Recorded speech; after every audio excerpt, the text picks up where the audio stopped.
방금 이제 좀 몇 분들이 들어오시니까 천천히 제 소개부터 좀 하겠습니다. 제 목소리 잘 들리시나요? 아니, 제가 이게 어떤 자리에서 이 강의를 할지 전혀 정보가 없는 상태라서 중간에 벽이 있는 것도 몰랐고요. 그래서 중간에 벽을 왔다 갔다 하면서 제가 알아서 하겠습니다. 저는 방금 소개받은 저는 강원대학교 부동산학과에서 근무하고 있는 이름이 전 시장님하고 똑같습니다. 이재수라고 합니다. 웬 부동산학과 교수님이 그 지속 가능 발전이나 그런 걸 관심이 있느냐 하실 텐데 저를 간단히 소개하면 저는 학부 때부터 도시계획을 전공했습니다. 그래서 사실은 부동산 쪽에서 저를 보면 약간 완전 부동산 전공이 아닌 저는 그래서 도시계획 전공입니다. 학부도 그렇고 석사도 그렇고 박사학위도 도시 및 지역계획을 했으니까 다 도시계획을 전공을 한 거죠. 그러니까 실제로 보면 저는 도시 문제에 굉장히 관심이 많고 도시계획을 하는 사람을 도시 문제를 치유하는 의사라고 생각을 하는 철학을 갖고 있습니다. 의사들은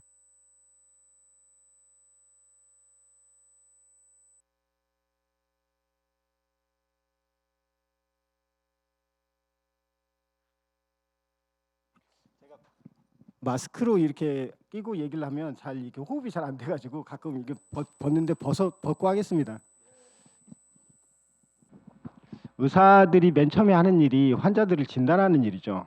진단하지 않고는 아무것도 할 수 없죠. 진단을 하지 않고 환자를 바로 보는 순간 그 환자는 거의 죽을 확률이 살 확률보다 많죠.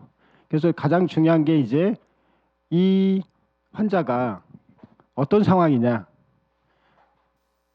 그런 것들을 진단을 해야 되는데 사실 그 문제라고 하는 게 병이라고 하는 게 하나만 나타나는 게 아닙니다.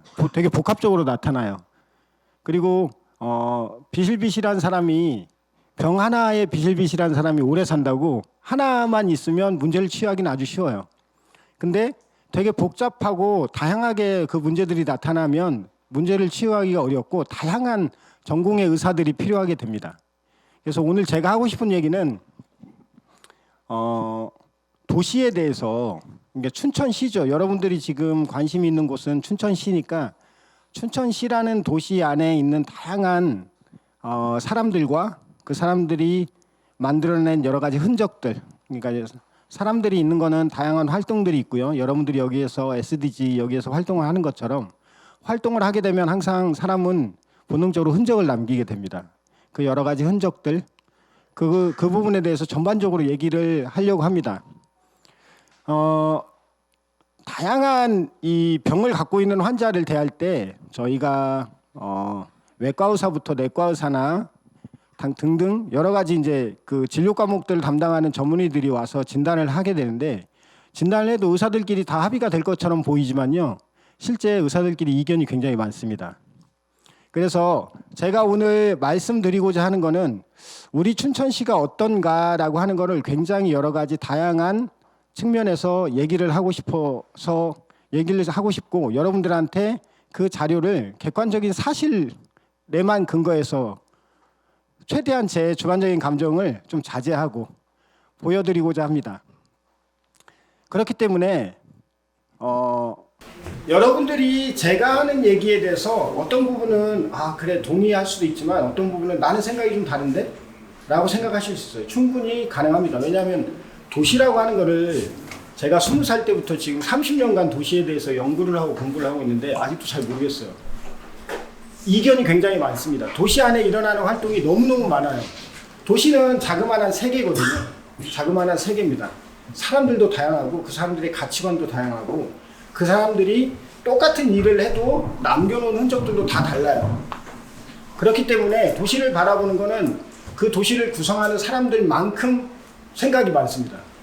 춘천시 인구만큼 생각이 많은 거죠. 그렇기 때문에 제가 오늘 여기에서 여러분들한테 우리 춘천시가 어떤가라고 하는 얘기에 대해서 여러분들이 동의하는 부분이 있을 거고 받아들일 수 있는 부분이 있을 거고 이견이 있을 부분이 있겠어요. 그래서 앞에 사무국장님이 말씀하셨는데 제가 여기서 제가 말씀드린 건 발제입니다. 그러니까 내용에 대해서 여러분들한테 설명을 드리는 거고 그 이후의 토론은 여러분들이 하시면 될 것 같은 생각이 듭니다. 그 토론을 저도 같이 지원을 좀 해드릴 테니까요. 어떻게 말씀을 하셨냐면 나중에 이제 그룹 소그룹으로 5개 그룹으로 나눈다고 했는데 왜 제가 그룹 얘기부터 하냐면 제가 말씀드릴 게 세부 주제들이 굉장히 많거든요. 그 중에 여러분들 생각에 내가 본 춘천시에서는 이런 부분들이 진짜 제일 중요한 것 같아. 그러니까 똑같은 여러 가지 과제들도 경중이 있으니까 여러분들이 생각하는 거를 한 3개나 4개 정도 이걸 보시면서 생각을 하시거나 또는 추가적인 어떤 중요한 이슈가 있다라고 생각하시는 걸 적으시거나 해서 그 부분들을 좀 생각을 해 놓으시고 나중에 이제 모둠으로 나눠서 얘기를 하실 때 그걸 가지고 여러분들이 서로 의사소통을 하고 거기에서 몇 가지 중요한 서로 합의하는 중요한 이슈들에 대해서는 이제 이게 우리가 무엇을 해야 되는지 또 어떻게 이해하고 어떤 것들을 우리가 지속 가능한 발전을 위해서 무엇을 시작하는 게 좋은지 그다음에 또는 내가 아는 춘천시 정책들이 이런 정책들이 있는데 이런 것들은 이런 걸 달성하는데 매우 도움이 된다든지 그런 것들에 대해서 세부적으로 서로 논의하고 과제를 서로 만드는 게 어떨까 그렇게 진행하는 게 어떨까 합니다. 제가 거기까지는 다 준비를 못했어요. 너무 광범위해서. 그래서 오늘 제가 말씀드릴 건 인구, 가구, 주거와 시민들의 인식 변화를 중심으로 제가 보기에 조금 이 부분은 한번 여러분들도 한번 생각해 볼 만하다라고 하는 것들에 대해서 말씀드리고자 합니다. 총 PT가 50컷 이내로 만들려고 했는데요. 내용이 많아서 50컷이 좀 넘어가는데 각각 세부 한 장들이 그냥 하나의 이슈를 아주 단편적으로 제시를 하는 겁니다. 전체 구성은 총 5개로 제가 구성을 했는데 첫 번째는 개요입니다. 개요. 인트로덕션인데 제가 우리 1학년 학부생을 대상으로 해서 지속가능한 발전의 목표 중에 지속가능한 도시와 공동체에 대해서 제가 그 영상 강의를 만들어서 지금 학생들이 교양 필수로 저희 학교에서도 하고 있거든요. 지속가능한 발전에. 제가 도시계획을 전공했기 때문에 제가 도시와 공동체 부분을 맡아서 했는데 그 부분을 중심으로 왜냐하면 춘천시에서 여러분들이 지속가능 발전을 한다라고 하면 관점은 되게 다양하고 분야도 다양한데 춘천시는 일단 누구도 부정할 수 없이 도시잖아요. 그 도시라고 하는 데서부터 저는 조금 접근을 해볼까 합니다. 그리고 춘천 지역사회 인구 현황과 변화, 춘천 지역사회의 인구 구성과 변화, 그리고 가구와 주택, 그리고 인식 이 부분에 대해서 몇 가지 부분을 나눠서 세부 주제로 얘기를 좀 해보고자 합니다. 첫 번째 지속가능 발전과 목표에 대한 사항. 이 부분은 아마 저번 주에 내용에 대해서는 말씀을 드렸을 텐데 아주 세부 내용에 대해서까지 얘기가 됐는지는 사실 제가 잘 몰라서 저는 조금 더 세부 내용에 대해서 한번 여러분들이 알면 괜찮지 않을까 생각을 해서 그 부분에 대해서 얘기를 하고자 합니다. 앞부분은 서스테이너블 디벨롭먼트 지속가능한 발전의 개념인데요. 사실 제 박사 논문도 제목에 지속가능한 발전이라고 하는 제목이 들어가 있어요. 저는 박사 논문은 지속가능한 발전을 위해서 그 토지용과 교통을 어떻게 통합을 할 것이냐라고 하는 것들. 왜냐하면 토지용이 잘못 이루어지면 거기에서 나타나는 쓸데없는 통행들이 발생하잖아요. 근데 요새 보면 디젤차나 그런 것들이 얼마나 많은 온실가스나 미세먼지나 등등을 발생시키고 그것들이 2차적으로 지구온난화나 기후변화에 어떻게 기여하는지에 대한 것들은 많은 학술적 논의가 있었습니다. 그래서 도시계획에서 접근을 할 때 여튼 저는 지속가능 발전의 개념을 그때부터 아주 이렇게 좀 심각하게 좀 고민을 했던 건 사실입니다. 물론 해법은 제 연구 분야 하나, 조그만데 하나만 가지고 논문을 썼습니다. 지속가능한 발전은 기본적으로 1987년 환경과 개발에 관한 세계위원회가 발간한 Our Common Future라고 하는 우리의 미래라고 하는 데서 지속가능 발전에 대한 개념들이 나옵니다. 굉장히 오래전 일이죠. 그러니까 35년 된 개념인데 사람들이 원래 그래요.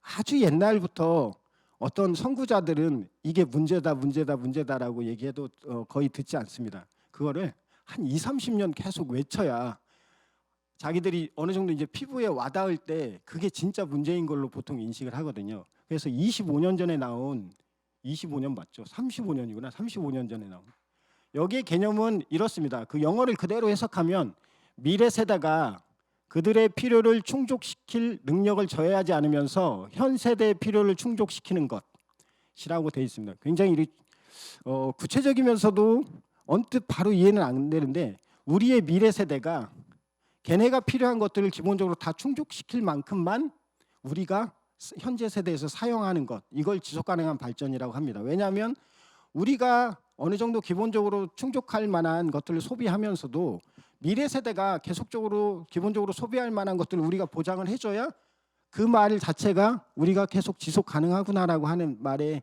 기본 개념과 맞는 거잖아요. 오늘이 스승의 날이에요. 우리 점심 때 우리 학부 학생들이 한 수십 명이 거의 한 100명 가까이가 강의실에서 점심 때 우리 스승의 날 행사를 매년 했는데 했어요. 이번에는 한 3년 만에 모였습니다. 3년 만에. 어찌나 감개무량하든지 3년 만에 다 같이 그 좁은 장소에서 모일 수 있었거든요. 그 학생들 보면서 내 같은 생각이 이 생각이었어요. 니네도 우리가 지금 사는 것만큼은 살아야 되지 않겠느냐, 좀 그런 느낌들을 많이 받았습니다. 그래서 오늘 나 오후에 지속가능한 발전 그거 강의하러 간다고 하면서 학생들한테도 우리가 열심히 노력할 테니 너희들도 미래에서 너희들이 필요한 것들을 좀 충족시켜 나갔으면 하고 싶은 일을 했으면 좋겠다, 그런 생각을 하고 왔거든요. 이 개념이 환경적으로 건전하고 지속가능한 발전의 개념으로 92년에 브라질 리우에서 이 개념이 좀 확대가 됩니다. 그리고 2015년 9월에 제70차 유엔 총회에서 SDG라고 하는 것을 포함한 지속가능 발전을 위한 2030 의제를 채택을 하게 되고요. 총 17개 SDG를 제시를 합니다. 그중에 제가 관심이 있고 있는 부분이, 제 전공과 관련한 부분이 이겁니다. 11번째 Sustainable Cities and Communities, 지속가능한 도시와 공동체라고 하는 것들입니다. 그래서 저는 오늘은 이 부분에 조금 포커스를 맞춰서 우리 춘천시를 도시, 지속가능한 도시 또는 지속가능한 공동체의 관점에서 좀 얘기를 하고자 합니다. 지속가능한 발전은 앞서 말씀드린 것처럼 17개 목표하고 169개라고 하는 어마어마한 세부 실행 목표를 갖고 있는데, 지속가능한 도시와 공동체를 세부 목표로 보면 이렇게 돼 있습니다. 제가 한번 읽어볼게요. 왜냐하면 도시가 얼마나 복잡다단한지를 이 목표에서 딱 알 수 있습니다. 11.1 2030년까지 모두를 위한 적절하고 안전한 적정 가격의 주택 및 기초 서비스에 대한 접근을 보장하고 불량 주거지 환경을 개선한다. 11.2 2030년까지 취약계층, 여성, 아동, 장애인 및 고령자의 필요에 특별한 주의를 기울이면서 특히 대중교통 확대를 통해서 모두를 안전하고 저렴하며 접근이 용이하고 지속가능한 교통체제에 대한 접근을 제공하고 도로 안전을 향상한다. 11.3 2030년까지 모든 국가에서 포용적이고 지속가능한 도시화를 확대하고 참여적이고 통합적이며 지속가능한 인간 정주 계획 및 관리 역량을 강화한다. 11.4 세계문화유산과 자연유산 보호를 위한 노력을 강화한다. 11.5 2030년까지 빈곤층과 취약계층 보호에 주력하면서 물 관련 재난을 비롯한 재난으로 인한 사망자 및 피해자 수를 현저히 줄이고 재난으로 인한 직접적인 경제 손실을 글로벌 국내 총생산 대비 상당히 줄인다. 11.6 2030년까지 대기질, 도시생활 폐기물 및 기타 폐기물 관리에 특별한 주의를 기울임으로써 도시의 1인당 부적정 환경 영향을 줄인다. 11.7 2030년까지 특히 여성과 아동, 노인 및 장애인을 위해 안전하고 포용적이며 접근이 용이한 녹지 및 공공공간에 대한 보편적 접근을 보장한다.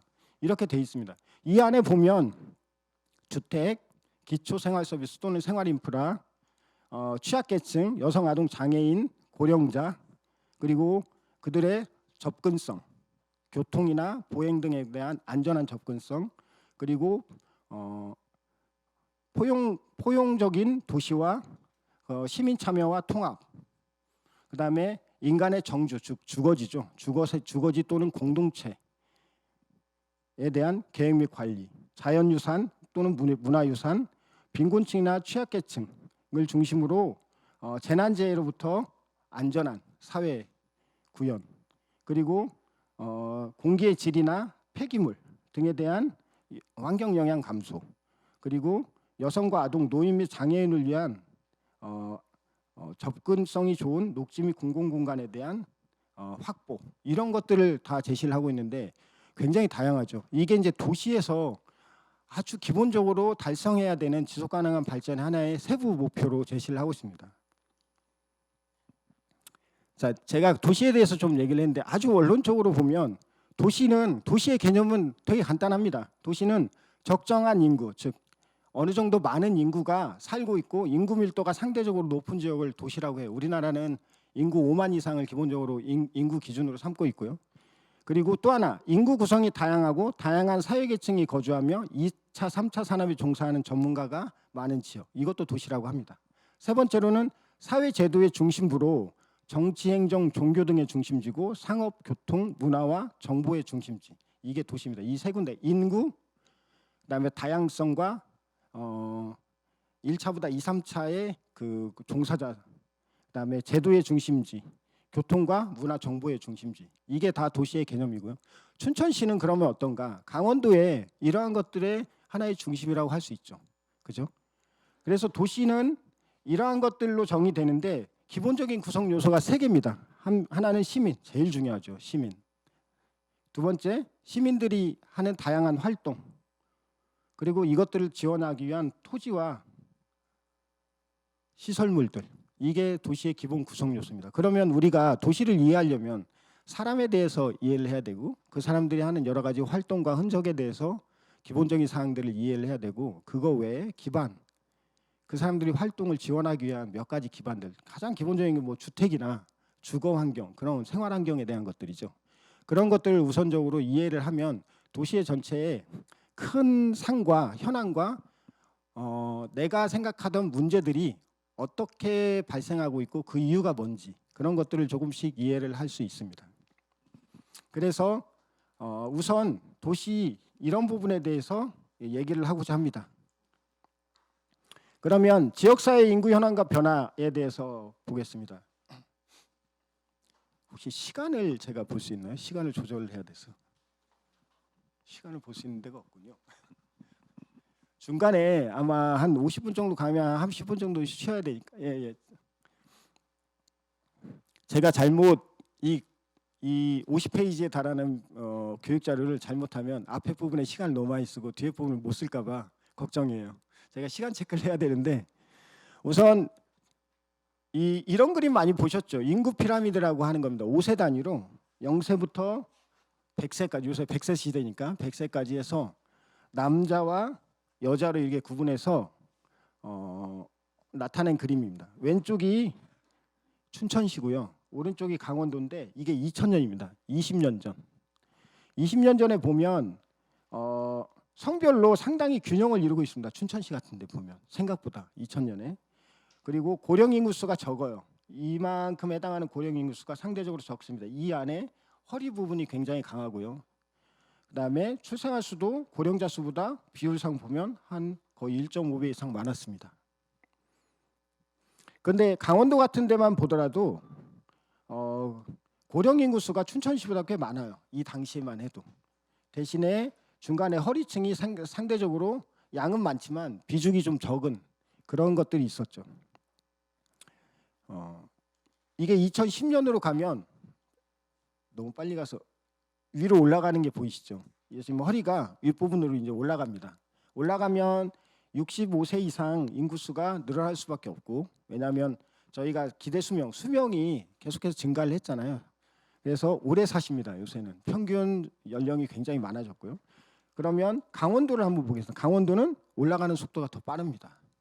그래서 2010년인데 불과 10년 전인데 2000년보다 춘천시는 40, 50대 이만큼 40, 50대 그리고 고령 인가가 증가하고 10대 인구는 크게 감소했습니다. 그게 강원도는 조금 더 속도가 빠르고요. 강원도는 이쪽 부분이, 여기가 허리 부분인데 이쪽 부분이 지금 위로 많이 올라간 상태죠. 춘천시에 비해서. 춘천시가 이제 도시이기 때문이기도 한데요. 그 이유는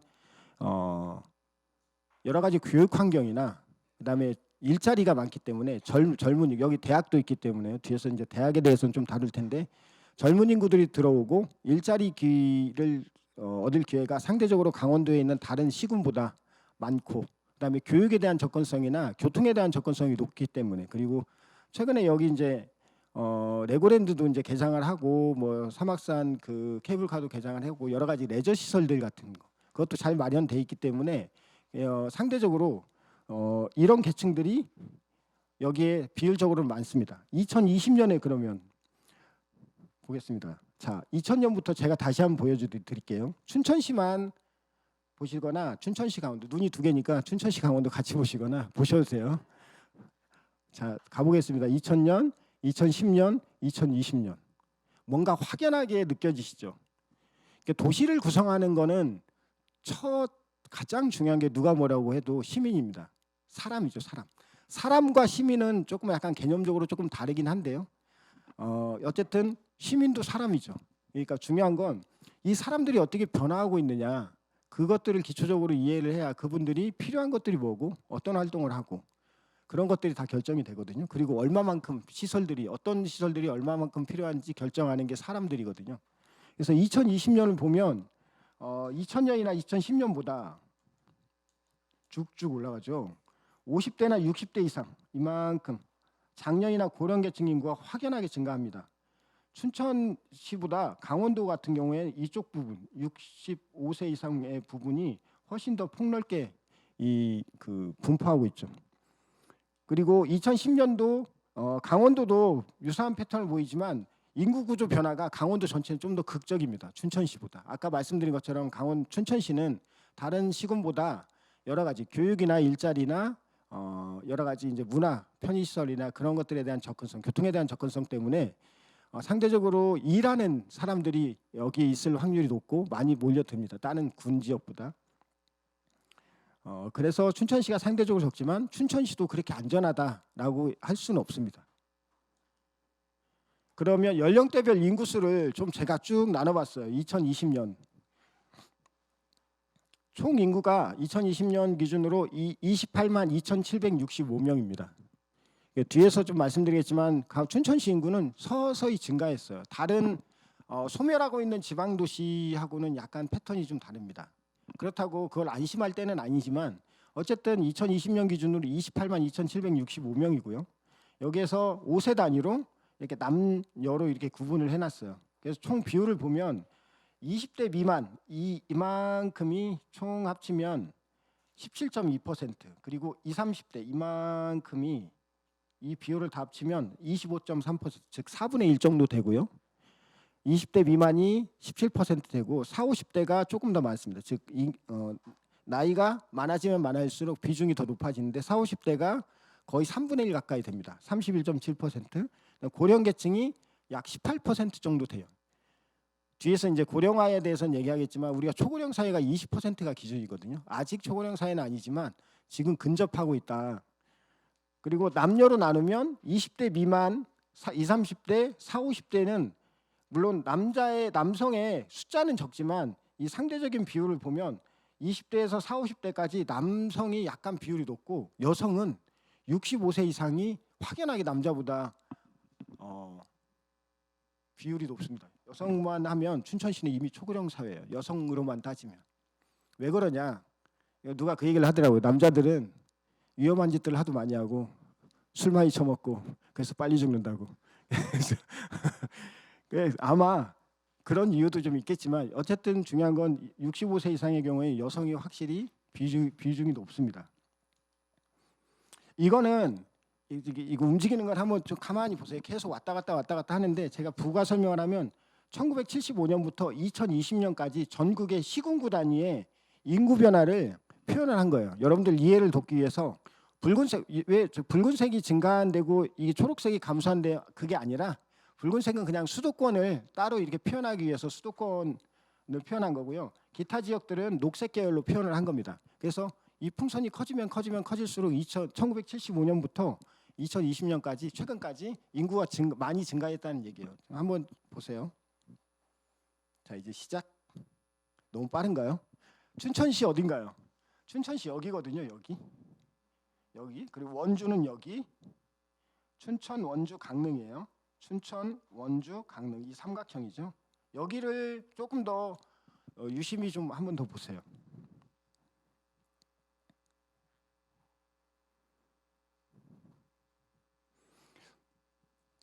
이걸 보시면 자, 강원도의 수도권이 이렇게 증가했다라고 하는 건 누구나 아는 사실이고, 우리는 시야를 이쪽 강원도 쪽으로 조금 옮기겠습니다. 이쪽에 보면 춘천, 원주, 강릉이 1975년부터 2020년까지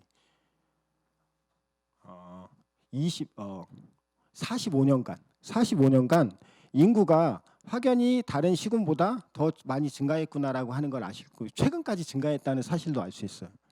그래서 서울과 여길 보면 이게 하나로 정리를 한 거거든요. 서울 수도권과 지방에 있는 광역시, 대전, 부산, 대구, 광주 이런 데를 중심으로 해서 특별히 인구가 많이 증가를 합니다. 우리나라가 최근까지 인구수 자체는 증가를 하고 있어요. 그럼 증가한 인구가 대부분 어디서 증가했느냐?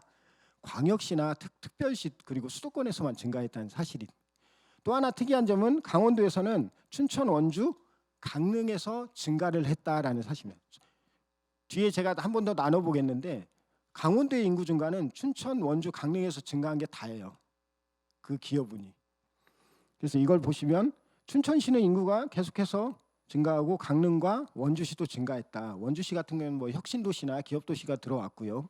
춘천시 같은 경우는 이 옆에 있는 이 수도권이나 이 경기도하고 가깝기 때문에, 그리고 이 ITX나 교통체계가 굉장히 발달하면서 그쪽으로 이게 빨리는 효과도 있지만 그쪽을 끌어다니는 효과도 있더라. 그게 이제 어떤 게 더 크냐? 그거는 전문가들 분석마다 좀 다르긴 하지만 저는 개인적으로 경제나 돈에 대한 부분은 그쪽으로 흘러가고 인구는 일부 이쪽으로 들어온 인구들이 좀 있더라. 그렇게 해서 서로 상호 보완적인 작용도 하더라라는 겁니다.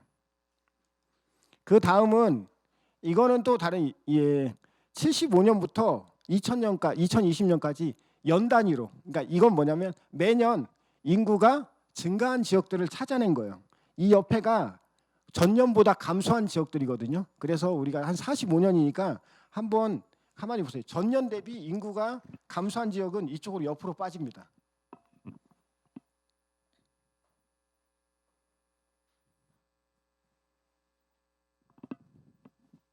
이쪽이 감소하는 지역이고 이쪽은 증가하는 지역을 그냥 내버려 둔 거예요. 여기 춘천, 원주, 강릉, 춘천, 원주, 강릉을 잘 보세요. 다른 시군하고 좀 비교해서. 이 작은 데 어디냐? 속초입니다. 속초.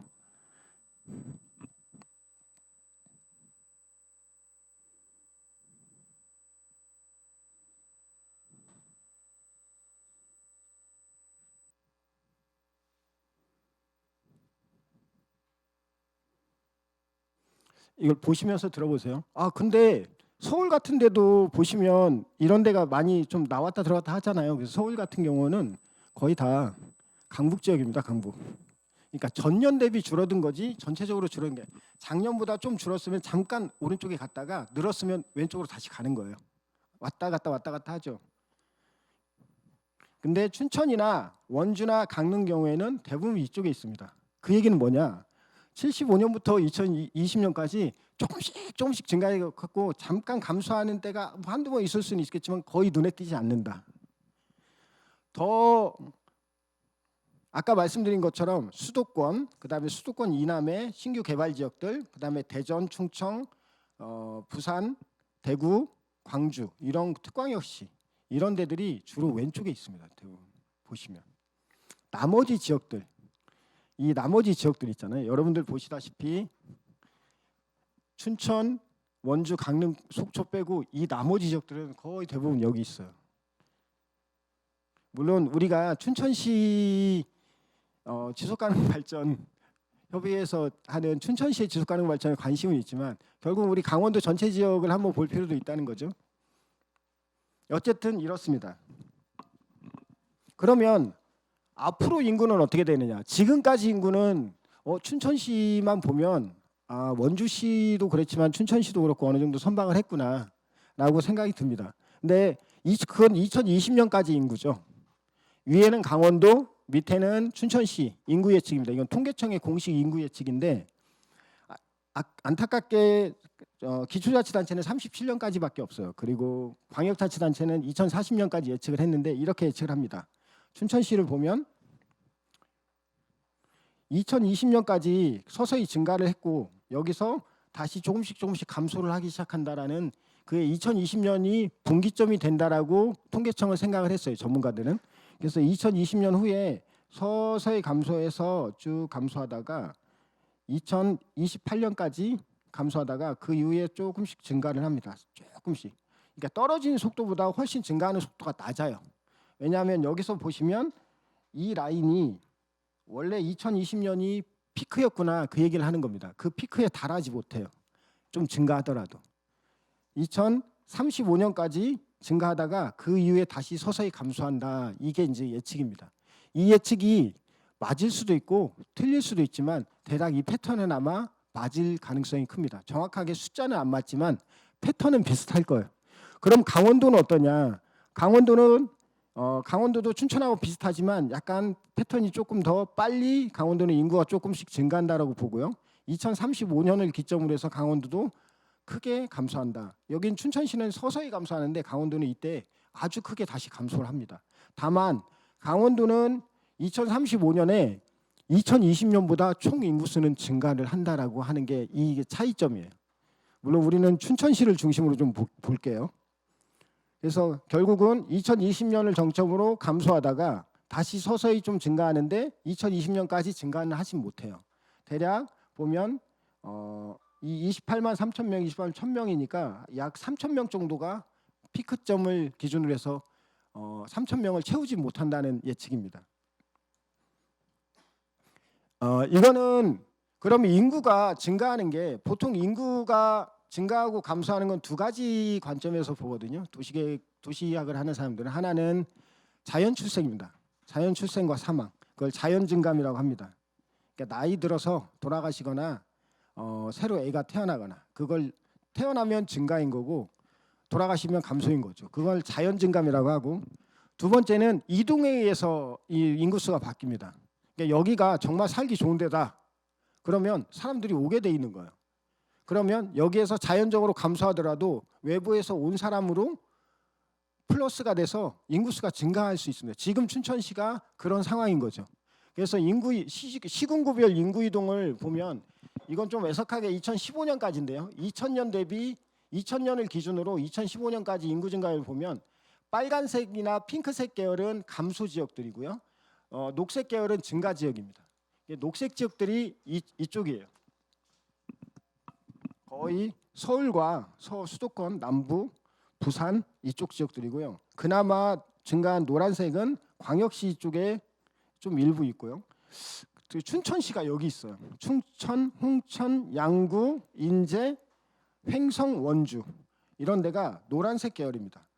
약간 증가했다는 얘기. 이동에 의해서도 증가했다. 이 얘기는 총 인구가 증가한 게 아니라요. 총 인구가 아니라 사람들이 들어왔다는 얘기예요. 나간 사람보다 들어온 사람 인구가 조금 더 많다는 얘기. 다만 이 핑크색 계열, 빨간색 계열, 그다음에 영동 지방의 고성이나 속초 이쪽 지역들 같은 경우는 굉장히 빨갛고 폐광 지역들 빨갛죠. 이런 지역들 같은 경우는 인구가 심각하게 빠져나갔다 그 얘기입니다. 빠져나가서 감소했다. 근데 빠져나간 인구보다 사실 새로 태어난 인구가 더 많으면 인구는 증가할 수도 있어요. 인구도 빠져나가고 사람들도 별로 태어나지 않고 그런 경우가 두 가지 차원에서 인구가 감소해서 인구가 아주 급격하게 빠지는 그런 상황이라고 보시면 됩니다. 그래서 이건 인구 증가율이고요. 그래서 총 들어온 인구에서 나간 인구를 빼면 순 이동이 있는데 이동에 의해서 플러스 자 이게 분홍 색깔 계열이 순 유출 그러니까 완전 마이너스인 거고요. 노란색과 녹색 계열로 갈수록 인구가 순 유입한 인구가 많다는 겁니다. 즉 들어온 인구하고 나간 인구를 빼면 들어온 인구에서 나간 인구를 확 빼면 1년 단위로 녹색일수록 많은 인구가 순 들어왔다는 거죠. 이런 데들. 그러면 서울시 같은 경우가 여기 보면 녹색에서 2000년 대비 2015년 인구 증가율은 높지만 실제 서울은 경기도 쪽으로 엄청 많이 빠져나가요. 그래서 서울은 핑크색. 그래서 인구는 순 유출입니다. 이동에 의해서. 서울은 인구가 많이 태어나지만 그만큼 더 많이 빠져나가요. 어디로? 신도시 지역으로 다 빠져나갑니다. 그리고 강원도 쪽으로도 좀 와요. 경기도에서도 오지만. 그래서 그 우리가 보는 춘천시나 이런 데는 이색이죠. 순유입은 있는데 1만 명 미만입니다. 그래서 조금씩 순유입이 되는 형태다라는 거고, 보면 서울이 가장 많이 빠져나갑니다. 가장 많이 들어오는 건 경기도나 세종시, 그리고 강원도 같은 경우에는 조금 들어왔습니다. 15,000명 정도. 그래서 그 강원도에 15,000명 들어온 게 어디서 들어왔느냐? 춘천, 강릉, 원주에 들어온 거다라는 겁니다. 제 결론은 그겁니다. 뒤에 가면 더 정확해지는데요. 이거는 강원도에서 나가는 인구들의 수도권에 얼마나 많이 들어오는, 수도권이 가까우니까 사실 강원도나 춘천에서 인구가 들어온다라고 하면 대부분 다 수도권이나 경기도나 서울에서 들어온다라고 보고 있죠. 그게 과연 그러냐? 그건데 이 부분을 보면 대부분 강원도에서 전출한 나가는 인구는 주로 수도권으로 들어갑니다. 그리고 수도권에서 나온 인구는 강원도로 굉장히 많이 옵니다. 이런 구성이 돼 있어요. 그래서 지리적으로 수도권하고 강원도하고 특히 이제 춘천은 경기도가 가까우니까 경기도, 서울하고 강원도는 밀접하게 지리적으로도 가깝고 교통도 매우 잘 연결이 돼 있어서 그쪽으로 서로 인구가 이동하는 게 너무 뚜렷하게 나타나더라.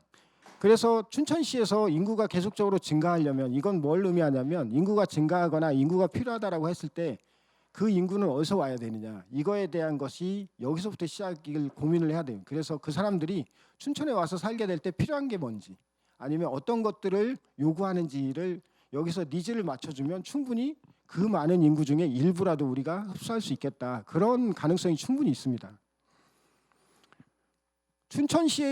춘천시만 두고 앞에서 이제 강원도하고 수도권의 이동을 봤는데 여기서는 춘천시에 나간 인구를 뺀 순수히 들어온 인구를 보면 아주 재밌는 게 있어요. 2012년도와 2017년도는 마이너스입니다. 즉 나갔다는 얘기죠. 나간 인구가 더 많아요. 들어온 인구보다. 근데 그 이후부터 서서히 들어온 인구가 많습니다. 그리고 5년이 지나면 다시 뚝 떨어져요. 그리고 다시 또 올라가요. 이게 아마 다음에 또 5년이 되면 이게 5년이라고 하는 것들이 왜 그런지는 저도 잘 모르겠지만 5년 주기로 증가했다가 떨어졌다가 다시 증가했다가 떨어질 가능성이 큽니다. 그리고 강원도는 아까 말씀드린 것처럼 2018년 한 시기 1년만 제외하고 전부 다 플러스입니다. 그래서 한 10년간 한 15,000명 정도가 유입이 됐습니다. 대부분 다 수도권에서 왔다는 얘기죠. 아까 말씀드린 인구 이동을 시군구별로 좀 보면 강원도 18개를 사실 다 찍었는데 그렇게 하면 안 찍은 것만 못해서 대표적으로 태백시 하나만 뒀습니다. 시는 시지만 군하고 거의 비슷하죠. 그래서 여기가 이게 춘천시고요.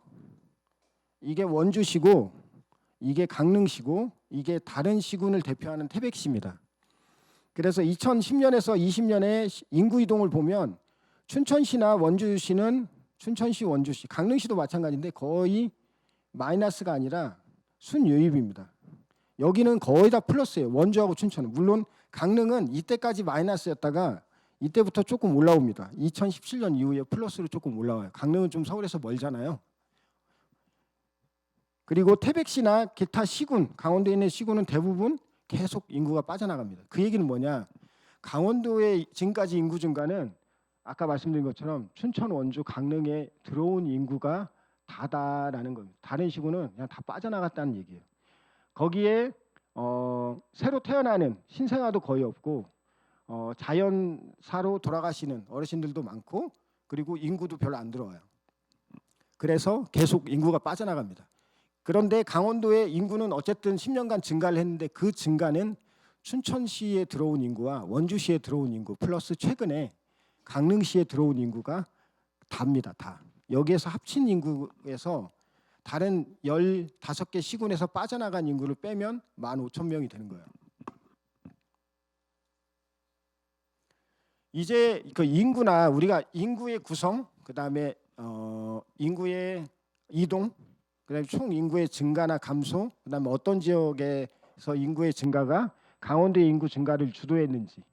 그래서 춘천시는 사실 강원도에서 강원도의 그 발전을 위해서 춘천시가 역할이 너무너무 중요하다는 사실이 여기에서 나옵니다. 그러니까 도시의 발전의 가장 기본은 사람이고요. 사람, 시민에 의해서 도시 발전이 주도가 되고 이끌어져야만이 실제 그 도시가 계속적으로 발전을 하거든요. 그런데 지금까지 강원도의 인구 증가는 거의 춘천과 원주가 주도하지 않았느냐라는 생각입니다. 그만큼 강원도의 발전에 춘천시의 역할이라고 하는 게 너무 중요하고 점점 더 중요해진다라고 하는 생각입니다. 그러면 두 번째로는 인구는 이렇게 서서히 증가하다가 20년 이후에 좀 감소한다라고 예측이 돼 있는데, 그러면 그 안에 있는 사람들은 어떻게 구성이 돼 있느냐, 그거를 하나씩 좀 보겠습니다. 여러분들이 관심이 있을 수 있는 고령 인구, 어르신들. 왜 첫 번째 나왔느냐? 어르신이기 때문에 첫 번째로 모셨어요. 여기에 첫 번째로 모신 건데 별다른 이유는 없습니다. 왠지 청년보다 어르신이 먼저 나오면 이게 좀 그럴 것 같아서 제가 도의적으로 고령 인구입니다. 65세 이상 인구 보면 65세 이상 인구가 전체 인구의 7%, 그러니까 춘천시, 뭐 강원도도 되고요. 우리나라 전체도 상관없습니다. 각 지역 단위로 전체 인구 대비 65세 이상 어르신들 인구가 7%면 고령화 사회라고 많이 들어보셨을 거예요. 그거의 2배, 14%면 고령 사회, 이미 고령화된 사회 있고요. 20%를 넘어가면 초고령 사회라고 합니다. 춘천시 같은 경우는 2000년부터 2020년까지 지금 어르신들 인구수가 이 막대고요. 이게 전체 인구 대비 비율입니다. 비율은 여기서 보실 수 있는데 인구수는 여기를 보시면 되고요. 2000년에 쭉 따라가면 약 7%, 8.31%거든요. 2만 명에서 2020년에 5만 명, 즉 2.5배 증가했고요. 비율은 18% 정도로 증가합니다. 아직 20%는 안 됐지만 이미 14%는 넘어선 지 오래다. 14%를 언제 넘어섰느냐? 이때쯤 넘어섰습니다. 2016년쯤에. 그 이후부터 춘천시는 고령 사회가 됐고요. 18%니까 2%포인트만 올라가면 초고령 사회로 분류될 가능성이 커요. 그러면 강원도는 어떠냐? 강원도는 2000년, 200년이 아니라 2000년인데요. 여러분들의 주목을 좀 집중시키기 위해서 제가 여기 오탈자를 가끔 남겨놨으니까 숨은 그림 찾기처럼 한 번씩 찾아보세요. 나중에 저기 많이 찾은 분께 제가 경품을 드립니다. 따로. 강원도 고령 인구는 2000년 9.26%, 9.3%. 이때 이미 뭐 춘천시도 그렇고 강원도도 그렇고 고령화 사회에 접어들었는데 2020년에 20.7%, 이미 초고령 사회에 들어섰습니다. 강원도는.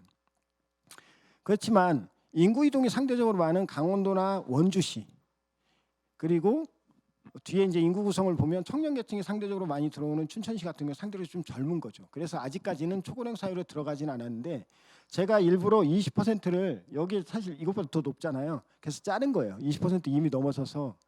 근데 강원도의 경우에는 그럼 고령 사회가 언제쯤 왔느냐 쭉 따라가 보면 이때쯤입니다. 이때 이 라인 쭉 따라가 보면 이때 이미 2009년 정도에 고령 사회에 진입을 했어요. 굉장히 빠르죠. 두 번째, 이제 어르신들 모셨으니 이제 우린 그 본격적으로 청년에 대해서 좀 얘기를 해보죠. 우리 사회가 정말로 필요한 필요로 하는, 또 요새 대선 때부터 굉장히 관심이 많았잖아요. 그 관심이 있는 계층이 청년 계층인데 사실 청년 계층은 정의가 나이대가 좀 왔다 갔다 합니다. 그래서 저는 여기서 여러분들이 보기 편한 청년 인구대로 제가 재정의를 했는데 원래 청년기본법에는 19세에서 34세까지 이고 어떤 정부 정책은 39세까지인 경우도 많아요. 근데 원래 법에는 19세에서 34세인데 중간에 끊기 애매하잖아요. 뭔가 화장실 갔다 온 거 갔다가 뭔가 잘 처리하지 못하고 난 느낌. 그래서 저는 개인적으로 39세까지 생각을 하고 있습니다. 청년 인구수를 보면 아까 고령 인구수하고 정확히 정반대입니다. 패턴이. 즉 춘천시의 경우에 이게 파란색 계열이 인구수입니다. 이 축에서 이 인구수를 이렇게 대략 보실 수 있고요. 이거는 전체 춘천시 인구 대비 청년 인구, 20세에서 39세까지 청년 인구의 비율입니다. 비율. 보시면 2000년에 87,000명, 87,400명, 전체 인구 중에 34.8%, 즉 3분의 1이 넘게 청년 인구였는데 20년 후에 보면 인구수는 한 16,000명 정도 줄었어요. 71,599명에서 비율은 더 크게 줄었습니다. 비율은 한 9%, 11% 정도 줄었는데 포인트 25%, 즉 3분의 1에서 4분의 1로 줄었어요. 전체 인구. 이거 굉장히 심각한 거죠. 그러니까 2000년만 해도 우리 집 주변에 한 3명 중에 그냥 무작위로 뽑으면 3분 중에 1분이 청년이었어요. 근데 지금은 1명 더 뽑아야 돼. 4명을 뽑아야 1명이 청년일 가능성이 있고요. 5명을 뽑으면 1분이 어르신이죠. 그렇게 됩니다. 5명 뽑으면 1분은 어르신, 1명은 청년, 나머지 이제 40, 50대나 애들. 그렇게 돼 있어요. 강원도는 좀 더 극적인데 이렇게 해서 2000년에 강원도도 33.35%에서 2020년에 더 줄어서 22%, 즉 4분의 1도 안 되는 걸로 줄었어요. 그러니까 즉 춘천이나 원주 같은 경우에는 대략 한 4분의 1 정도가 청년인데 나머지 15개 시군으로 가면 거기는 4분의 1도 안 된다는 얘기예요. 4분의 1이 아니라 거의 5분의 1밖에 안 된. 왜냐하면 춘천, 원주, 강릉이 4분의 1이고 평균을 맞추려면 다른 데는 5분의 1이 돼야 합치면 대략 강원도 평균이 22.4%가 되겠죠. 다른 데는 5명을 뽑아야 그중에 1명이 청년이라는 얘기입니다. 그래서 청년 인구를 다시 나눠봤어요. 20대 초반, 20대 후반, 중후반, 30대 초반, 30대 중후반. 그러니까 20대 초반, 20대 후반, 30대 초반, 30대 후반 이렇게 부를게요. 춘천시, 이게 춘천시인데요. 위에가 춘천시입니다. 춘천시는 이 20대 후반, 이 파란색이 쭉 가다 보면 이렇게 돼 있고, 그다음에 30대 초반, 이 회색 계열이 쭉 가다가 이렇게 돼 있죠. 여기가 가장 이게 큰 비율을 보면 많이 감소했어요. 여기는 근데 양상이 좀 다릅니다. 20대 후반은 우리 이제 강원대 대학생으로 치면 여학생들이 이미 졸업을 했고 남학생들이 군대를 갔다 온 애들 그 정도입니다. 좀 빨리 졸업을 하면 이제 사회 초년생 정도 되는 30대 초반 20대 후반이 이렇게 가다가 쑥 감소하다가 2015년 이후에 조금 증가했어요. 대신 30대 초반이 이렇게 좀 유지를 하다가 이 대신 감소를 했습니다. 이런 식으로. 자기들끼리도 서로 비율이 왔다 갔다 해요.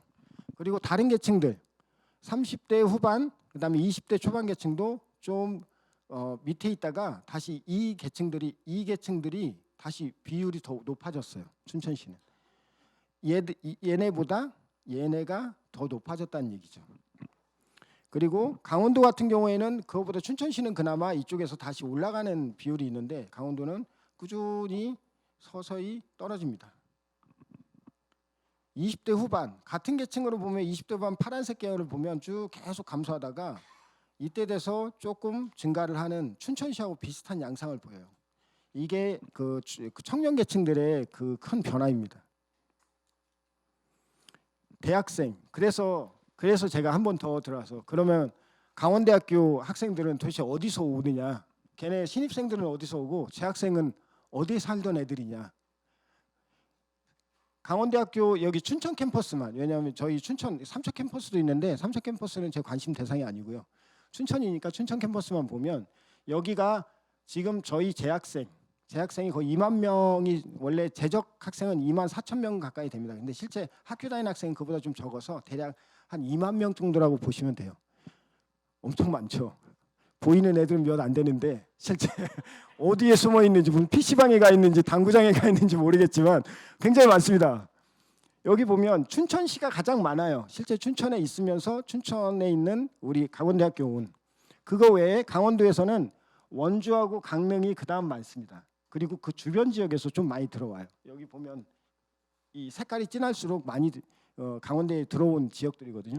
그거 말고 진짜 눈에 띄는 건 서울입니다. 서울, 남양주, 고양, 인천 이런 데에서도 강원대학교에 엄청 온다는 얘기예요. 이 빨간색으로만 보면 거의 비슷하죠. 그거를 구 단위로 좀 쪼개봤어요. 서울시도 전체가 아니라 25개 자치구가 있으니까 다시 나눠보니까 더 눈에 띄는 건 나머지는 똑같은데, 그리고 이 주변 지역에서 많이 오는 것도 똑같고 거의 전국구로 옵니다. 이 밑에 지역에서 굉장히 많이 오고요. 대신 남양주 말고 서울은 이 정도 색깔, 그러니까 중간 정도로 오는 그 정도 색깔로 분할은 되는데 서울을 전체 합치면 굉장히 많습니다. 그래서 경기도도 이런 색깔이지만 사실 경기도를 다 합치면 서울보다 더 많이 경기도에서 옵니다. 거꾸로.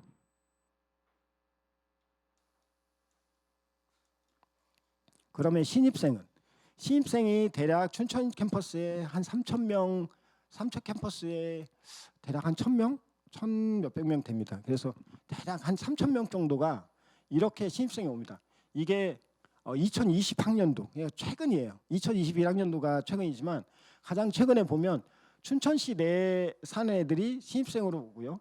원주, 강릉 이건 비슷합니다. 그리고 주변 지역의 학생들이 많이 입학을 합니다. 춘천 캠퍼스로. 근데 이쪽을 보면 신입생은 조금 다르죠.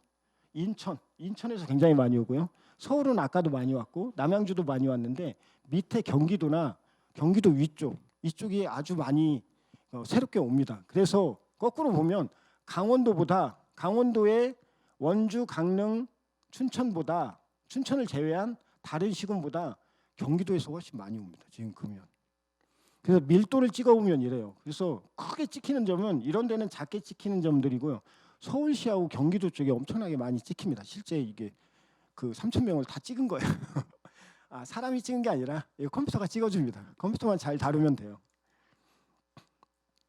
그 지역별 등록자 2011학년도와 2022학년도에 보면 강원도 내는 38%, 2022학년도 약간 증가했죠. 근데 경기도가 30%고요. 서울이 19%, 인천이 3%입니다. 즉 수도권이 52.5%, 수도권이 절반이 더 넘어요. 신입생만 놓고 보면. 이것도 못합니다. 2022학년도죠. 수도권이 51%. 여전히 수도권이 절반이 훌쩍 넘는 애들이 우리 춘천 캠퍼스만 해도 이렇게 옵니다. 그럼 한림대는 어떤가? 한림대는 강원대보다 훨씬 규모는 적지만 비슷할 거예요. 거기 의대도 있잖아요. 의대도 꽤 많이 학생들 뽑고 그렇기 때문에 한림대도 비슷한 양상. 한림대도 절반 이상이 수도권에서 온다라는 겁니다. 그러면 이 학생들은 여기가 사는 데가 아니라 여기가 자기 나름의 직장이죠, 직장, 학교. 근데 보통 보면 거의 여기에 주민등록을 두고 있지 않아요. 이게 굉장히 중요한 시사점이 있어요. 이 학생들을 어떻게 머물게 할 거냐라고 하는 과제가 하나가 있는 거죠. 이 많은 학생들을 한림대까지 합치면 거의 춘천에만 재학생이 거의 3만 명 정도 됩니다. 3만 명. 애들이 사고 치는 것도 있지만 우리 미래 세대의 자원이잖아요. 아니 우리가 다이아몬드가 처음부터 그렇게 반짝반짝 빛나지 않거든요. 잘 깎아야죠. 깎는 건 우리가 좀 깎아야죠. 그 정도는 깎아줘야 되는 거 아닌가요? 그래서 이 사고뭉치 대학생들 와서 사회적으로 기능을 잘 할 수 있도록 우리가 잘 연마하고 단련해 주는 게 우리의 몫이 아닌가라는 생각이에요. 지속가능 발전에서도 굉장히 중요한 의미가 있지 않나라는 생각이에요. 세 번째, 청년과 학생에 대한 이슈 말고 세 번째가 생산 가능 인구인데 생산 가능 인구는 이 얘기입니다. 만 15세에서 64세에 생산 활동을 할 수 있는 가능한 사람들. 물론 지금 수명이 늘어나고 그다음에 약이 워낙에 좋아져서 약을 드시고도 65세 이상 70세에도 여러 가지 생산 활동을 하시는 분들 많으세요. 농사도 지으시고 운전도 하시고. 그렇지만 경제적으로 보면 15세에서 64세 인구를 생산 가능 인구라고 합니다. 생산 활동을 적극적으로 할 수 있는 인구죠. 춘천시 같은 경우는 생산 가능 인구가 2000년대에서 쭉 감소합니다. 2006년까지 감소하다가 다시 이렇게 반전이 일어나거든요. 이 반전이 일어나면서 기존에 2000년에 있던 거를 능가해 버리는 반전이 일어납니다. 2016년에. 그래서 2016년에 대략 생산 가능 인구가 20만 한 3천 명 정도 됩니다. 여기 20만 2천 명이죠. 20만 2천 명 정도 되고요. 그 비율이 전체 인구 대비 생산 가능 인구의 비중이 어떻게 되냐면 생산 가능 인구는 쭉 증가하고 비중은 감소했다가 올라가는데 다시 기존에 있던 비중보다 훨씬 높아지죠. 그래서 70 몇 퍼센트지? 71.8% 정도 됩니다. 한 72% 가까이 되는 거죠. 생산 가능 인구. 전체 인구의 4명 중에 3명 넘게가 생산 가능 인구인 거죠. 근데 이때 와서 그 이후에 급격하게 감소를 합니다. 생산 가능 인구 비중이. 그때 이때는 인구수 자체는 서서히 감소해요. 근데 춘천시 인구가 계속 증가했잖아요. 인구가 많이 증가하니까 이 비율이 확 떨어지는데 제가 극적으로 좀 표현해서 그렇지 사실 퍼센트로는 한 2% 포인트 정도만 떨어진 겁니다. 이게 너무 극적으로 표현했나요? 이렇게 표현하면 춘천시 이제 더 이상 생산할 인구가 다 없어져 증발해 버리나 보다 했는데 맨 밑에가 68%예요. 2% 포인트 정도 감소했는데 기존에 증가하는 이 속도, 이 오랜 기간 동안 증가하는 속도에 비하면 단기간에 굉장히 세게 감소했다는 거죠. 이 라인이 보면 아까 여기 이 라인이 여기를 넘어섰잖아요. 이 감소한 이 2020년 포인트가 여기를 밑에를 능가했어요. 더 떨어져 버린 거예요. 이런 점들이 좀 더 심각한 거죠. 강원도의 경우는 뭐 대략 이런 양상입니다. 강원도도 감소하다가 인구수 자체가 춘천시는 그나마 생산 가능 인구가 증가했잖아요. 비중이 감소한 거지. 강원도는 인구수 자체가 감소합니다. 생산 가능 인구가 쭉 줄어들다가 2007년에부터 2016년까지 거의 한 10년 가까이 꾸준히 증가합니다. 그러다가 춘천시하고 비슷하게 감소하는데 인구수 자체가 많이 감소합니다. 그래서 비중은 전체적으로 쭉 떨어지는 비중, 전체적으로. 크게 오른 적이 없어요. 강원도 자체는. 춘천시는 한번 크게 치고 올라갔다가 떨어져. 연령대별로 보면 이게 이제 5세 단위로 쭉 나. 15세부터 64세까지 쭉 나눈 건데 좀 복잡해 보이긴 한데 여기 보면 우리가 30대 이 보라색, 하늘색, 이 보라색 이거 60대구나. 이 보라색 이 라인, 그다음에 이 하늘색 라인. 그러니까 이런 색 라인들하고 이런 라인들 있잖아요. 왕성한 활동을 하는 그리고 40대 이 노란색 라인. 그리고 이쪽 이 40대 후반 이쪽 라인 이런 데를 보면 서로 이렇게 약간 움직이는 게 좀 다른데 뚜렷한 건 뭐냐? 3, 40대 이런 라인, 3, 40대 이런 데나 그다음에 이런 데 이렇게 돼 있는데 3, 40대 생산 가능 인구가 이거 거기는 2015년까지 어느 정도 증가하다가 최근에 대략적으로 전체적으로 감소를 합니다. 조금씩 감소를 하거나 좀 빨리 감소하거나 연령에 따라서. 근데 60대 이상 인구수 같은 경우에는 여기서부터 2011년부터 크게 증가를 합니다. 이게 고령화하고 관련은 돼 있지만 60대 초반 이 인구수가 엄청나게 크게 생산 가능 인구 중에 증가를 하고 있는. 이분들은 근데 적어도 1년, 많게는 5년 있으면 고령 인구로 분류가 되는 거죠. 그렇기 때문에 이게 좀 이분들이 증가한다는 거는 물론 생산 가능 인구로서 중요한 기능을 하시지만 그 이후에는 이 사회가 고령화되는데 이제 본의 아니게 일조를 하시는 분들입니다.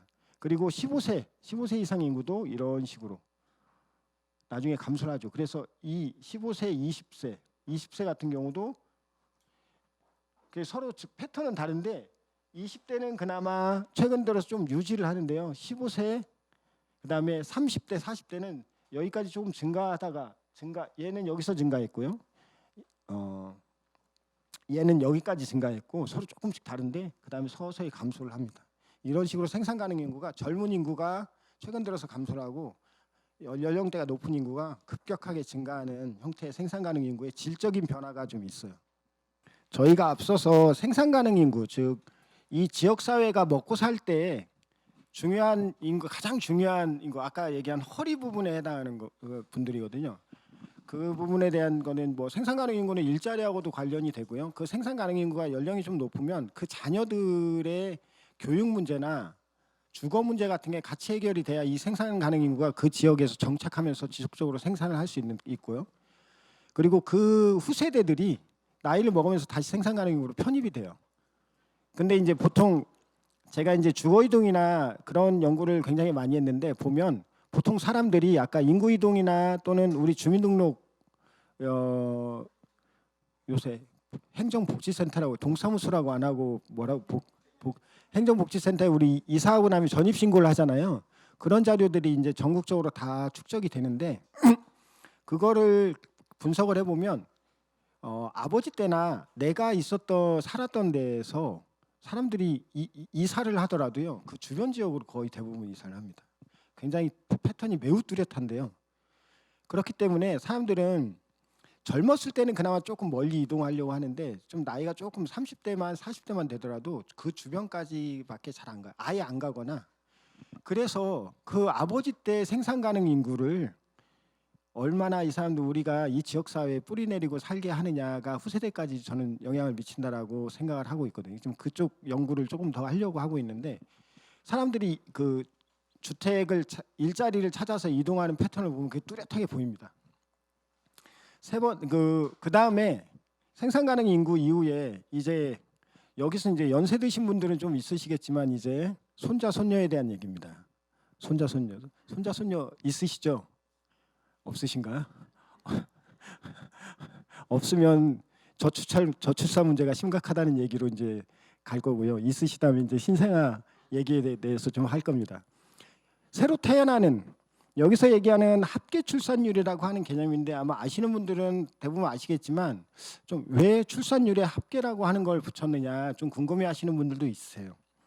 그래서 합계 출산율은 우리나라뿐만 아니라 OECD에서 공식적으로 만드는 통계 자료입니다. 되게 중요한 지수인데요. 여성이 나이 15세부터 49세까지 기준으로 한 여성이 평생 동안 낳을 수 있으리라 기대하는 자녀의 수입니다. 그래서 평균 한 여성이 가임기에 있을 때, 즉 15에서 49세에서 평균적으로 낳을 수 있으리라고 기대하는 그 사회적인 그 신생아 수치, 그걸 합계 출산율이라고 합니다. 그 수를 보면 여기에 보면 이 위에 제가 전국이 어느 정도 수준이냐를 기준으로 좀 놓고 강원도도 어느 정도 수준이냐, 춘천시도 어느 정도 수준이냐를 한꺼번에 보려고 여기는 전국까지 넣었는데요. 여기에서 전국적으로 보면 2006년까지 쭉 감소하다가 이후에 우리가 저출산 고령화 정책을 정부에서 몇 조씩 들여서 사업을 했었어요. 그래서 조금 오르는 척 하더니 그다음 훅 떨어지는 이런 상황입니다. 그래서 이렇게 떨어지는 최근에 2015년 이후에는 기존의 그 2000년대 초반에 떨어지는 속도로 합계 출산율이 떨어져 버렸어요. 다만 전국은 강원도나 춘천시보다 훨씬 낮게 떨어져 버렸어요. 전국에 비해서는 우리 강원도나 춘천시가 그나마 낮다라고 하는데 결국 합계 출산율이 1을 기준으로 했을 때는 강원도는 1을 넘어서지만 춘천은 1 밑으로 떨어졌다는 사실, 이 사실에 우리가 좀 주목을 할 필요가 있습니다. 그래서 밑에를 보면 강원도하고 춘천시만 다시 비교를 합니다. 여기는 신생아 수, 연도별 신생아 수고요. 이게 회색 계열이 강원도고 파란색 계열이 춘천시고요. 이 빨간색 이 선은 강원도 전체 신생아 대비 춘천시 신생아 수의 비율이에요. 이게 두 개가 좀 약간 다르게 움직이기 때문에 하나는 춘천시 신생아 수는 2000년에 3258명에서 2020년에 1592명으로 거의 절반 넘게 감소합니다. 뚝 떨어졌다는 얘기죠. 매년 3200명이 태어났는데 지금은 1500명 정도밖에 1600명 정도 태어난다는 얘기입니다. 딱 절반이죠. 절반 밑으로 떨어졌어요. 그런데 강원도 전체도 이렇게 쭉 떨어졌잖아요. 근데 춘천시가 쭉 떨어지는 이 속도가 조금 낮죠. 천천히 떨어지고 강원도는 상당히 크게 떨어집니다. 강원도 전체는. 그러다 보니까 그 비율은 올라가요.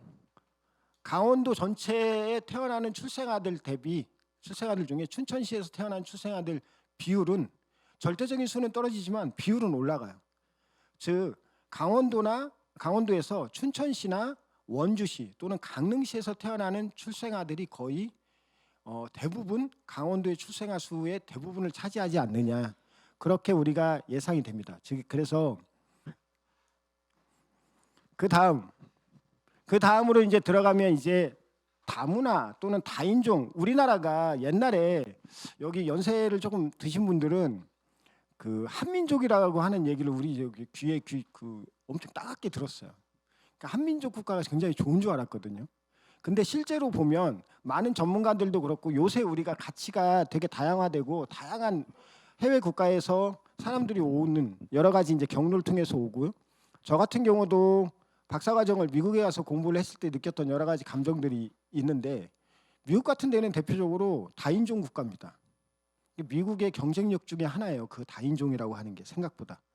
그래서 최근의 가치는 많은 전문가들이나 우리 사회의 인식도 조금 변했는데 다양한 인종이나 다양한 문화가 긍정적으로 작용하는 데가 세계적인 도시 중에 하나가 된다라고 하는 게 일반적인 개념이에요. 다만 와서 사고 치면 안 되겠죠. 와서 마약 팔고 쌈질하고 그런 거 말고요. 그 건전한 문화를 갖거나 건전한 상식을 갖고 있는 외국인들이 다양하게 많이 들어와서 그러한 문화나 생각들이 도시라고 하는 제가 앞에서 도시를 정의하는 것 중에 하나가 이러한 생각들의 중심, 문화의 중심이 도시거든요. 춘천시에서 이러한 것들이 발현이 되면 특히 그런 것들이 강원도까지 영향을 미친다라는 생각이고요. 그런 의미에서 이 인종이나 외국인에 대한 부분들을 우리가 다루지 않을 수가 없습니다. 그래서 이런 것들도 좀 변화가 있거든요. 그리고 우리도 사회적인 인식이 과거에 우리 한민족이 제일 다른 인종이 우리나라에 들어오는 거는 굉장히 배척하고 우리 한민족 국가만이 굉장히 우수하다라고 하는 사회 인식들도 조금씩 바뀌고 있고요. 여기 보면 외국인 인구수가 2020년에 보면 전체가 3,724명입니다. 춘천시에 3,724명의 외국인이 등록을 해서 거주를 하고 있어요. 그중에 동남아시아 인구, 동남아시아는 베트남이나 필리핀, 인도네시아 등이죠. 태국도 있습니다. 그게 3분의 1이 넘고요. 동아시아 인구, 동아시아는 간단히 말하면 거의 대부분이 중국이나 대만 그쯤 됩니다. 그쪽 사람들, 우리 중국 동포들도 있고 순수 중국 사람들도 있고 일본에서 오는 사람들 별로 없잖아요. 기타 대만이나 그쪽에서 오는 사람 대부분인데 대략 한 4분의 1이 좀 넘습니다. 그래서 대부분이 동남아시아나 동아시아에서 오는 사람들이에요. 이 사람들이 3분의 2가 넘는다는 거죠. 기타는 구분이 잘 안 돼서 기타로 개별 민족이나 인종별로 하면 너무 비율이 적기 때문에 굳이 낼 필요가 없는 인구들이고요. 보면 동남아시아, 동아시아 인구가 여기 보면 춘천시의 경우에는 이게 동아시아거든요. 동아시아 인구가 과거에는 많았다가 지금도 비율상으로는 많습니다. 근데 정체기에 접어들고 좀 감소하다가 잠깐 늘어났다가 다시 감소하고 있어요. 즉 중국이나 연변이나 그쪽 대만이나 그쪽에서 오는 사람들은 숫자는 여전히 많은데 과거보다 그 비율이 점점 감소하는 추세고 있고 이 동아시아, 베트남이나 필리핀, 인도네시아 쪽에서 오는 외국인들이 비율이 많아졌고 숫자도 굉장히 많아요. 거의 필적할 만큼 많아지고 더 많아졌어요. 2020년에는 이제 2020년에 외국인의 비율은 동남아시아보다 동아시아가 더 많아졌다는 얘기죠. 그리고 외국인 인구가 굉장히 다양화되고 있는 추세가 있습니다. 다양한 외국 나라에서 우리나라에 들어오는 이유는 뭘까요? 먹을 게 있는 거죠. 먹을 게. 우리나라가 굉장히 급격한 많은 발전을 했죠. 2008년 금융위기 이후에 굉장히 많이 발전을 했고 세계적으로 여러분들 잘 아는 BTS나 문화적으로도 어마어마한 파급력을 한국 드라마나 파급력을 갖고 있기 때문에 이 사람들이 우리나라를 접하는 굉장히 다양하게 접해요. 다양한 매체를 통해서. 우리나라가 과거에 옛날에 우리나라가 해외 영화를 보거나 해외 팝송을 듣는 그런 거하고 똑같은 상황인 거죠. 이 사람들한테는. 그래서 우리나라에 대한 정보가 굉장히 많아지고 그다음에 친근함도 높아지니까 다양한 외국인들이 우리나라에 들어와서 활동을 하고 싶어하고 더 대기하는 여기에 들어오려고 대기하는 사람들은 더 많다는 거죠. 그때 우리가 뭘 하느냐. 미국 같은 데를 벤치마킹을 할 필요가 있어요. 미국은 애초에 국가의 가치를 인종적인 측면에서 걔네는 이미 용광로를 선언했어요. 다양한 인종들이 들어와서 우리는 그거를 멜팅, 녹여서 하나의 국가, 하나의 공동체로 발전시키는 구성원으로 사용하겠다. 그게 미국의 가치예요.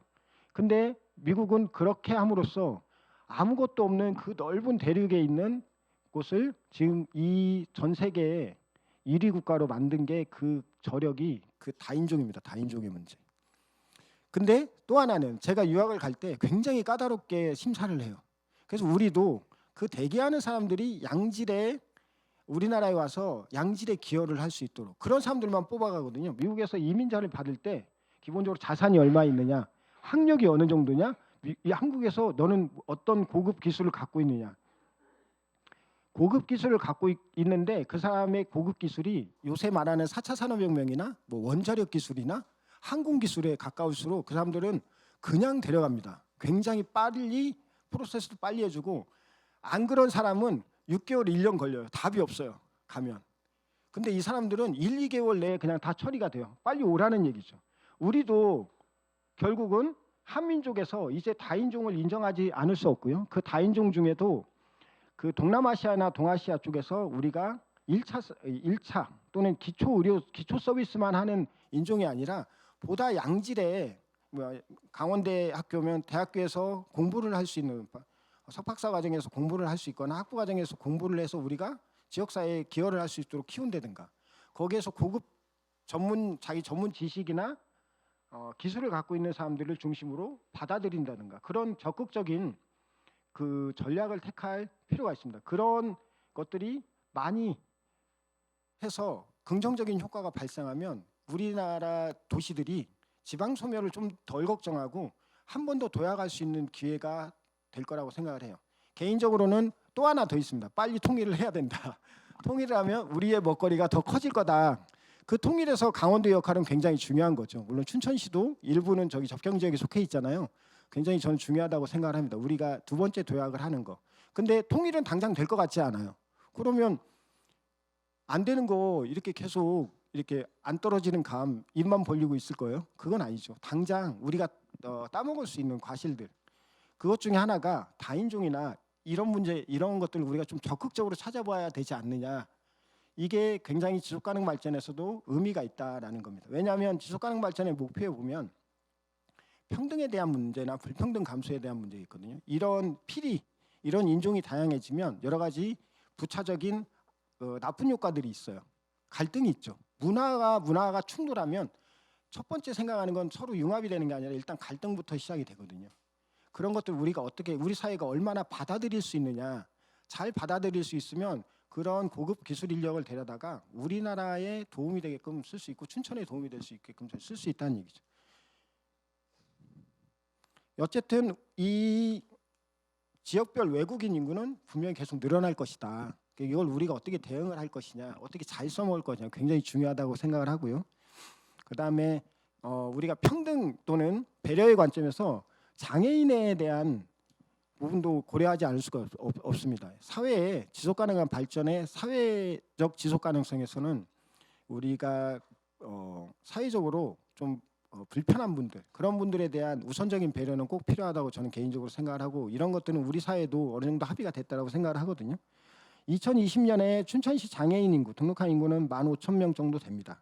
인구 비중으로는 많지는 않아요. 뭐 100명 중에 한 5분, 6분 정도가 장애인이고 2010년 이후에 푹 감소했다가 잠깐 올라갔다 감소하지만 전체적으로는 서서히 인구 대비 비중은 감소하고 있는데 인구수는 늘어났다가 어느 정도 유지되는 형태입니다. 15,000명대로. 그러니까 이 춘천시 인구가 늘어나기 때문에 장애인 인구는 별로 늘어나지 않는데 인구는 늘어났어요. 그렇기 때문에 비중은 이렇게 감소를 하는 거라고 보시면 되고요. 강원도도 비슷합니다. 비슷한데 강원도는 이때 2000년대 후반, 2010년대 후반에는 크게 증가한 비율도 증가하고 숫자도 크게 증가한 형태를 띱니다. 외국인, 일하러 온 외국인들 뭐 이 사람들도 우리 사회에 어느 정도 기여를 한다라고 분명히 볼 수 있죠. 그래서 외국인 근로자 수는 2010년 이후에 계속 숫자 자체도 감소하고 인구 대비 비중도 계속 감소합니다. 전체 인구 대비 비중은 1%가 채 안 돼요. 0.5%도 안 돼요. 그래서 2020년에 560명 감소해서요. 그 전에 800명을 넘었는데 560명으로 감소했고 비중은 0.17%, 0.2%도 좀 채 안 되고 강원도의 전체 비중, 강원도가 0.4% 정도 되거든요. 전체 외국인 근로자. 즉 도시에서 일하는 외국인, 좀 약간 중고급 기술이나 사회 서비스를 할 수 있는 외국인 비중보다는 시군에서 1차 산업에 종사하는 외국인 인구수가 훨씬 많다는 얘기죠. 강원도는 현재는 그렇습니다. 그다음에 전체 인구 대비 비중은 굉장히 적지만 그 외국인 근로자의 전문 기술이나 지식의 영역에서 보면 그렇게 구성이 돼 있다라고 보시면 돼요. 그래서 강원도 전체의 춘천시는 절반 정도, 춘천시 전체 인구의 0.17%니까 강원도 0.4% 정도니까 한 절반 정도 비율인데 춘천시에 있는 외국인 근로자가 그 정도 절반 정도 비중의 숫자라고 비율이라고 보시면 됩니다. 사회복지 대상. 국민 기초생활보장수급자나 기초노령연금 수급자 수를 보면 노령연금 수급자는 당연히 우리가 고령화가 계속 진행이 되기 때문에 늘어날 수밖에 없어요. 이거는 이제 사회의 재정적인 부담이나 그런 것들에 대한 부담으로 이어지고 우리가 내는 세금을 사회복지나 그런 부분으로 많이 쓸 수밖에 없는 상황이라는 거죠. 우리가 시 입장에서는 벌어들이는 수익은 딱 정해져 있는데 사회복지나 기초노령연금 같은 어떤 복지 재원으로 많이 할당이 되면 반대급부는 뭐냐면 기타 계층, 생산 가능 인구나 청년이나 그런 사람들에게 쓸 수 있는 재원은 상대적으로 줄어들 수밖에 없는 거죠. 그런 부분들은 우리가 여기 부분에서 어느 정도 사회적으로 합의를 하느냐, 이 부분은 굉장히 중요한 문제입니다. 답은 없어요. 답은 없는데 그래서 국민기초생활수급자는 또한 조금씩 늘어났는데 이 법에서 최저생활보장과 자활을 돕는 게 목적이죠. 기초노령연금은 65세 이상 어르신을 대상으로 생활안정과 소득 기반을 지원하는 게 목적이고요. 그래서 국민기초생활보급자 수는 6만 7천 명 정도 됩니다. 2020년 기준으로. 비율은 4.4%, 춘천시 수급자는 15,500명, 비율은 5.5%. 그래서 춘천시가 기초생활보장 수급자는 강원도 전체보다 비율상으로는 높고, 그래서 기초노령연금 수급자는 당연히 춘천시의 고령화율이 낮기 때문에 기초노령연금 수급자 수는 2만 1,000명으로 7.6%, 강원도 전체가 거의 10% 가까이 되는 거에 비해서는 2%포인트 정도 낮은 거죠. 왜냐하면 고령 인구가 그만큼 적기 때문에 그거하고 다 고령화하고 다 관련이 되고요.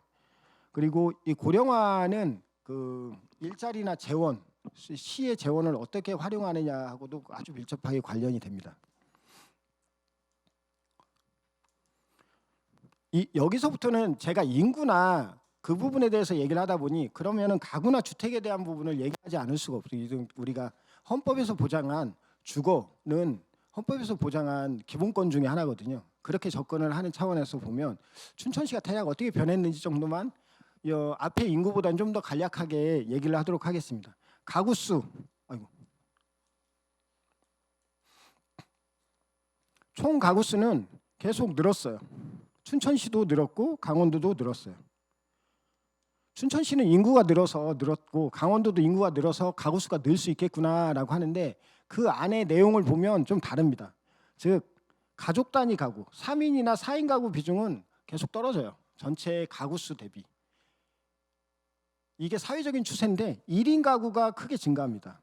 1인 가구 비중, 그다음에 2인 가구. 2인 가구는 대부분 이제 부부 가구인데 아이가 없는, 이게 저출산하고도 관련이 있거든요. 그래서 혼자 사는 가구, 결혼 안 하고 혼자 사는 가구나 사별을 해서 혼자 사시는 가구, 또는 이혼을 해서 그 혼자 사는 가구. 이혼을 하면 가구 하나가 2개가 되거든요, 최소한. 그죠? 그러면 그 중에 하나는 1인 가구가 많이 양산이 돼요. 그래서 이혼, 사별, 미혼입니다. 1인 가구 증가는. 그리고 2인 가구는 결혼했는데 애들이 없는 경우나 편부모 가정인 경우에 2인 가구가 많고요. 그렇게 해서 우리 사회가 가구 수가 증가하는 대부분이 1, 2인 가구가 증가하는데 1, 2인 가구가 증가한다는 것은 고령화하고도 관련이 돼 있고 저출산하고도 관련이 돼요. 그래서 1인 가구 증가가 눈에 띄게 빠릅니다. 춘천시도. 서울시는 이거보다 더 빠르긴 해요. 그 도시가 크면 클수록 이게 훨씬 속도가 빠른데 춘천시도 거기에서 비껴가진 않더라라는 거고요.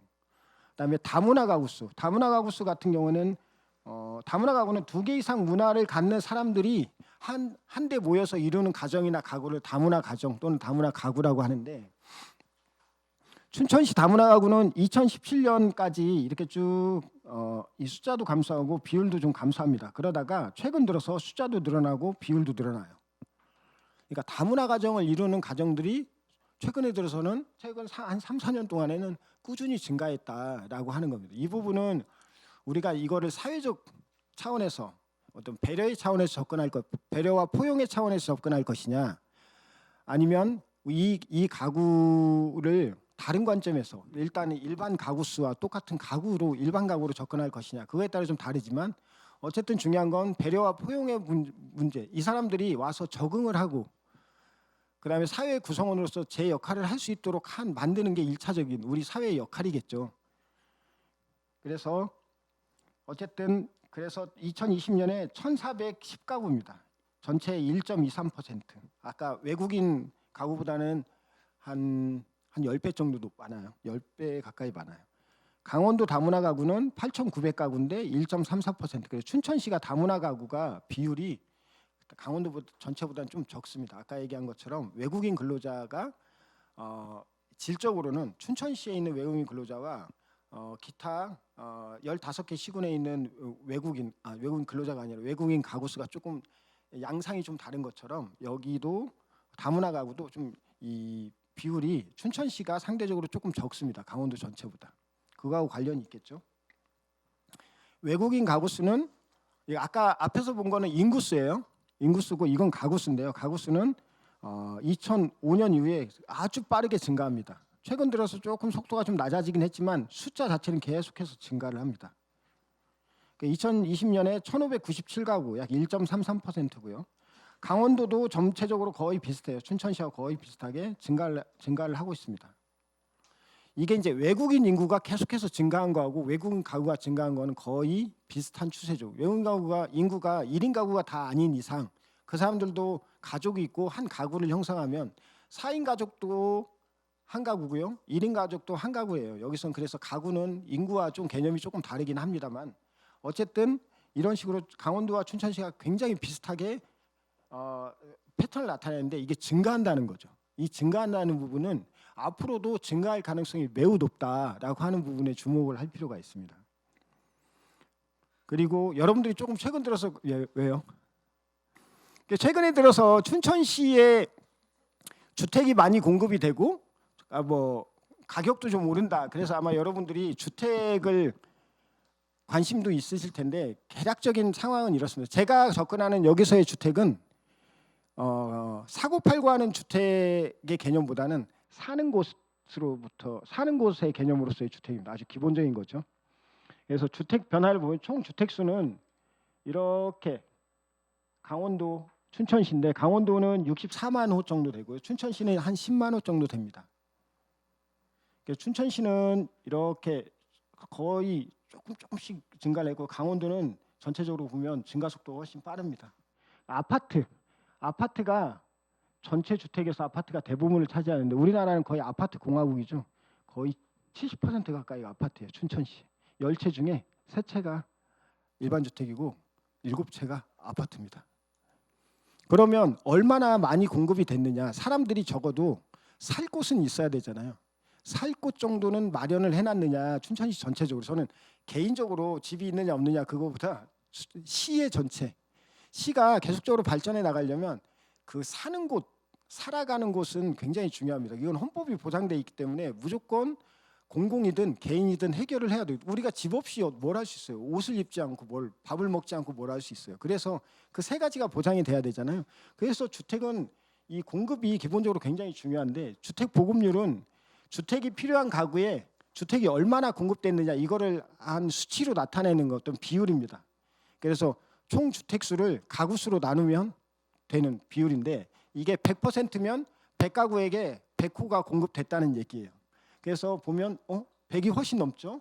춘천시 같은 경우에는 2000년 91.6에서 2001년 86.8로 좀 떨어졌다가 쭉 올라서 2006년 114%까지 올랐다가 좀 떨어졌다가 최근에 들어 좀 오르면서 2015년 기준으로 105% 정도 나타납니다. 강원도는 2018년에 109.6, 약 110%.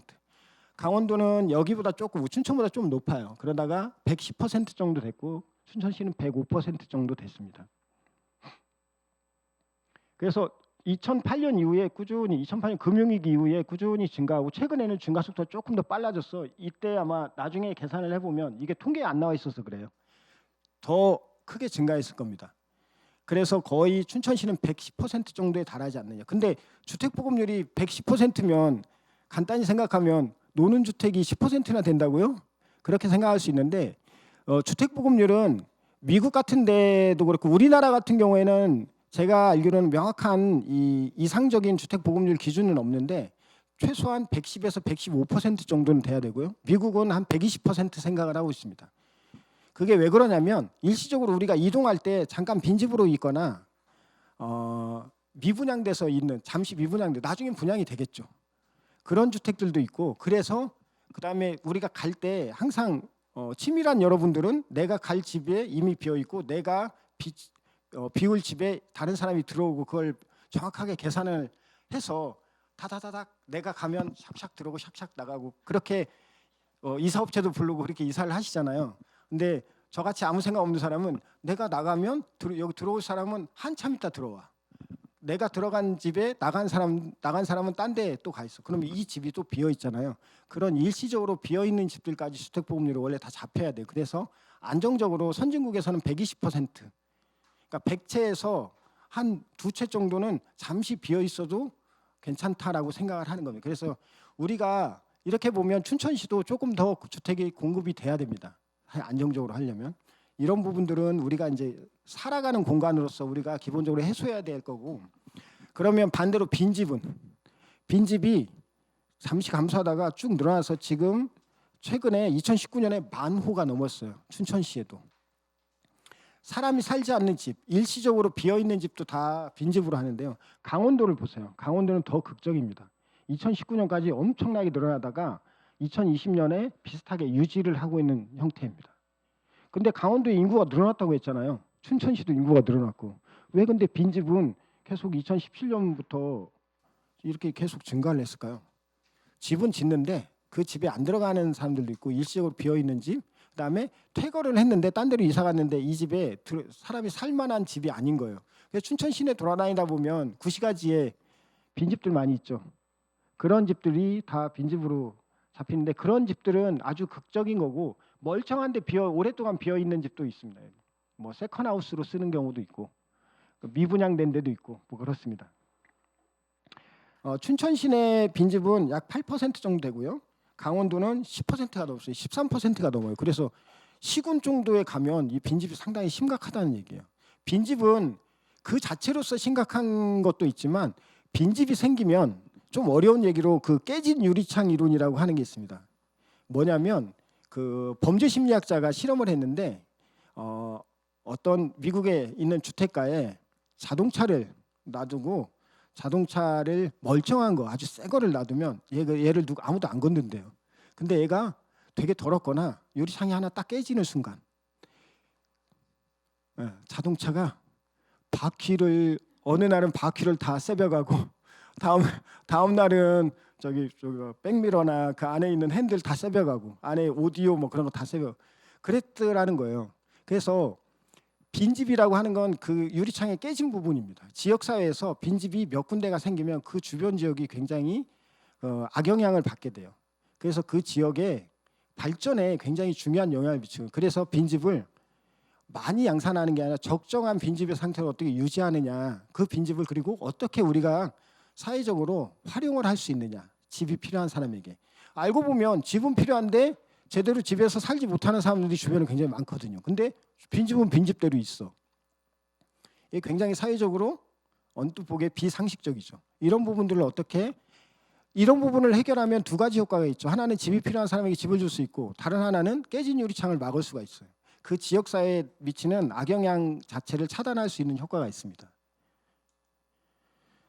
주택가격 이거는 참고로 그냥 보시면 되고요. 여기 2016년이 2021년이 100으로 보면 2010년부터 계속 오르다가 잠깐 2020년까지 잠깐 떨어지다가 다시 급격하게 상승을 합니다.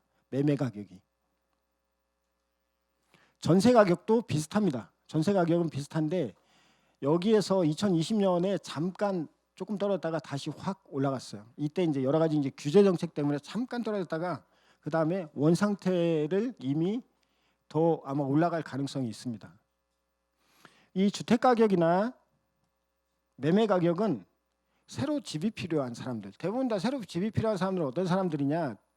청년이나 그 다음에 청년 바로 윗세대들, 근데 아직 결혼 안 했거나 집이 필요 없어서 부모님한테 붙어먹는 애들, 그런 애들은 근데 직장을 가지고 결혼을 하면 이제 그 출가를 해서 집이 필요하거든요. 출가를 하면 제일 먼저 필요한 게 집이에요. 그래서 그 가격이 오른다는 건 그 사람들이 새로 집을 구할 때 굉장히 부담이 많다는 거예요. 그 부담은 고스란히 사회의 부담으로 이어지게 됩니다. 그리고 두 번째, 전세. 집이 없는 사람은 전세라도 살아야 되잖아요. 근데 전세 가격도 춘천시 이렇게 올랐어요. 물론 원주보다는 그나마 이때까지는 나았어요. 근데 원주가 떨어진 폭이 높고 다시 더 높게 올라가는데 지금 최근에는 거의 비슷하게 오르는데, 여기는 주택이 필요한 가구에게 당장 집은 살 수 없지만 일단은 살아야 되는 집에 대한 그 주거비 부담과 관련이 됩니다. 이 주거비를 이 사람들이 계속해서 부담하지 못하면 결국 이 사람들은 사회에서 파산을 하게 돼요. 집이 없어서 아무리 열심히 일해도 안 된다는 얘기예요. 이 주택 가격이 막 오른다는 얘기는 그런 의미가 있어, 그런 부작용들이 있기 때문에. 그러면 어쨌든 이 사람들을 우리 사회가 어떻게 수용을 할 것이냐. 그럼 공공임대주택을 많이 지어야 되느냐. 근데 공공임대주택을 짓다 보니 옛날에 공공임대주택하고 일반주택하고 붙어있는데 서로 싸우는 것도 뉴스에 많이 나오고, 공공임대주택을 짓는 건 찬성하지만 우리 단지 옆에 안 지었으면 좋겠고, 그런 여러 가지 이슈들이 나오는 거죠. 그걸 우리 사회가 어떻게 지혜롭게 풀어가느냐라고 하는 부분이 이 사람들이 계속해서 살면서 이 지역사회에 기여할 수 있는 여러 가지 여지를 우리가 많이 만들어준다라는 거하고 관련이 매우 깊습니다. 그렇게 되면 여기가 살기 편하고 좋아지고, 그 다음에 자기들이 일하면서 살기에 편해지면 사람들이 들어올 수 있게 돼요. 이게 집값이 그런 의미를 가지기 때문에 이런 것들을 실제는 집을 가질 수 있는 사람은 이걸 해결해 주면 되고, 집을 당장 못 가지거나 집을 가질 생각이 없는 사람들은 집을 전월세를 가격을 부담 가능하게 해서 그걸 해결해 줄 수 있는, 그 지역사회의 어떤 여러 가지 노력들이 좀 필요한 겁니다. 마지막 이 부분은 조금 간단하게 할 텐데요. 이 부분을 왜 넣느냐 하니까 제가 겉으로 보는 통계 자료만 막 보다 보니까 여기에 있는 이게 지역사회 분들이 진짜 이 생각하고 있는 다른 부분들, 이게 통계로는 안 잡히는데, 예를 들면 이 지역사회에 내가 얼마나 속해 있는 거에 대해 자부심을 느끼느냐, 만족을 하느냐, 뭐 그런 것들에 대해서 통계로는 안 잡히지만 물어봐서 설문하는 것들이 있거든요. 그래서 그 부분을 좀 간단하게, 주관적인 건강평가, 나는 얼마나 건강하냐, 이걸 물어봤어요. 이게 여기가 춘천시고요. 이게 4.5점이 좋다는 겁니다. 이런 색깔이 나는 건강한 편이야, 또는 아주 건강해, 그렇게 자기가 스스로 생각을 하는 거고요. 빨간색하고 오렌지색, 이 계열이 나는 건강이 좀 나쁘거나 아주 안 좋은 편이야, 그렇게 생각하는 겁니다. 그러니까 보면 강원도나 춘천시나 원주시 비슷한데, 춘천시가 나쁘다고 평가한 응답 비율이 상대적으로 좀 적어요. 그러니까 춘천시 사람들이 자기가 훨씬 건강하다고 생각을 합니다, 원주시보다. 이 비율을 합치면 이만큼 되잖아요. 강원도 전체보다, 원주시보다 우리는 건강해서 적극적으로 여러 가지 활동에 참여할 수 있어, 그런 의미를 갖고 있는 거고, 그다음에 지역사회에서 건강과 관련된 흡연율이나 음주율 같은 경우도 춘천시가 확실히 전체적으로 보면 원주시나 강원도보다 낮습니다. 그리고 전체적으로는 다 떨어지는데 이 비율을 보면 춘천시가 잠깐 올라, 이때는 도대체 무슨 일이 있었는지 모르겠어요. 제가 나중에 한번 추적을 한번 해볼 텐데, 도대체 왜 갑자기 이분들이 다 때로 모여서 담배를 그렇게 피우셨는지 모르겠지만 이때 확 올라갔다가 다시 확 떨어졌는데요. 음주율 같은 경우는 흡연율하고 좀 다르지만 2011년 이후에 좀 증가하다가 이때는 좀 우울한 시기였나 보죠. 그 이후에는 급격하게 떨어져서 굉장히 낮습니다. 근데 원주나 춘천이나 강원도 전체 비슷합니다. 음주율 같은 경우 이런 것들이 낮아지면 당연히 자기가 내가 건강하다고 생각을 하고요. 술 먹고 담배 필 시간을 줄여서 다른 여러 가지 사회적 활동을 할 수 있는 거죠. 그 사회적 활동을 우리가 예를 들면 SDG나 이런 데로 어떻게 끌어들일 수 있는 방법은 뭐가 있느냐, 뭐 그런 것들도 좀 생각하고 그분들이 하는 여러 가지 활동 또는 전문 지식을 활용해서 사회에 기여를 할 수 있는, 봉사를 할 수 있는 그런 것들 프로그램들로 만들어지면 당연히 술 먹는 시간이 줄었으니 그걸 활용할 수 있는 방법들도 좀 있겠죠. 범죄 피해, 이제 안전에 대한 문제. 우리가 이제 우리 사회가 안전에 대해서 굉장히 이제 민감합니다. 그래서 여기에 보면 4.5점이 안전에 대해서 전체적으로 범죄 피해에 대해서 우리가 이 지역이 매우 두렵다. 이겁니다. 그래서 이 연두색하고 오렌지색하고 녹색, 이색, 노란색이죠. 노란색으로 봐야 돼. 이 색이 범죄 피해에 대해서 굉장히 두렵다. 이 색이 전혀 두렵지 않고 나는 안전하다고 생각한다. 그겁니다. 그러니까 춘천시가 안전하다고 생각하는 비율이 강원도보다는 낮지만 원주시보다는 좀 나은 편이에요. 원주시면 이게 아마 원주시가 조금 더 범죄에 대한 부분이 좀 더 민감하시거나 범죄가 발생 빈도가 더 높기 때문인 거고, 그리고 굉장히 두렵다라고 하는 건 확실히 원주보다는 적습니다. 그렇게 생각을 하시고요. 안전 전반적으로 이제 여러 가지 시설물이나 그다음에 재난재해에 대한 안전에 대한 전반적인 평가는 불안하다는 응답이 약 19%. 여기 불안하다고 하는 게 이 1인데 이 색입니다. 이 색.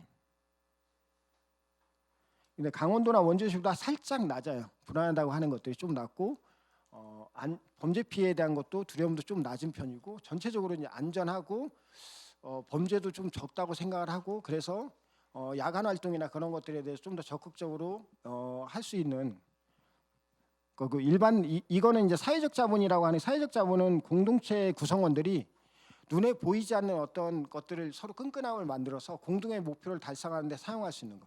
일반적인 자본은 돈이잖아요. 돈으로는 많은 걸 할 수 있지만 돈이 모든 걸 만들어내지 못하더라라고 하는 것입니다. 뭐냐면 서로 간의 신뢰, 그다음에 우리가 정해놓은 사회적 규범들, 그리고 내가 아는 사람, 네트워크, 이런 것들이 자본과 비슷한 사회적인 생산성을 극대화시키는 아주 중요한 요소가 된다. 그래서 그거를 자본인데 눈에 보이지 않는 사회적 자본이라고 합니다. 이게 우리가 현재 우리나라 사회나 그런 데는 돈 자체는 그렇게 매우 부족한 나라는 아니에요. 우리나라 전체가.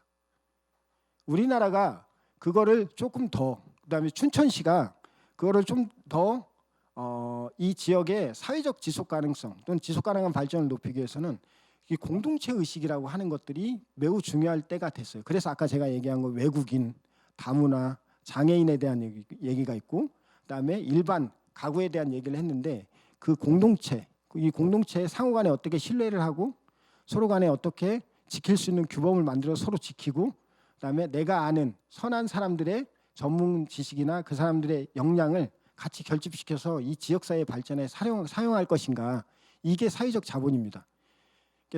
돈은 기본적으로 어느 정도 있는데 그 이상의 발전을 하려면 사회적 자본이 이제 필요해지는 거예요.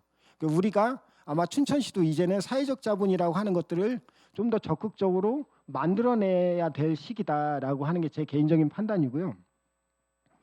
그래서 상당히 신뢰한다는 응답이 여기 보면 38%로 강원도나 원주시보다는 높습니다. 그래서 토대가 좀 어느 정도 돼 있어요. 이걸 어떻게 불을 붙일 것이냐, 이게 이제 SDG에서 여기서 할 과제 중에 하나가 아닐까라는 생각입니다. 지금 춘천시가 뭐 하는 여러 가지 프로그램들도 있겠지만, 그리고 두 번째 공동체 의식. 공동체 의식은 주변 사람을 잘 알고 지내는 편이다. 동네 일에 자주 이야기를 한다. 서로 잘 돕는다. 동네 행사에 또는 큰 행사에 적극적으로 나는 참여를 한다. 이게 이제 공동체 의식의 하나의 잣대인데요. 이걸 개별적으로 다 물어본 겁니다. 물어본 걸 합친 건데요. 춘천시의 공동체 의식에 대해서는 한 20.8%가 21%가 있다. 한 50%가 없다라고 했습니다. 이거 좀 한 2배 이상이 공동체 의식이 나는 별로 없다. 네, 5명 중에 1명은 난 공동체 의식이 있다 이렇게 대답을 한 겁니다. 강원도나 원주시가 공동체 의식이 있다라고 하는 것보다 훨씬 적어요. 춘천시 공동체 의식에 대한 부분은 뚜렷하게 적습니다. 무려 그 강원도는 강원도에 비해서는 절반밖에 안 돼요. 원주시하고는 비슷하지만 강원도에 전체적으로 보면 절반밖에 안 되는 그런 공동체 의식이 있다는 거죠.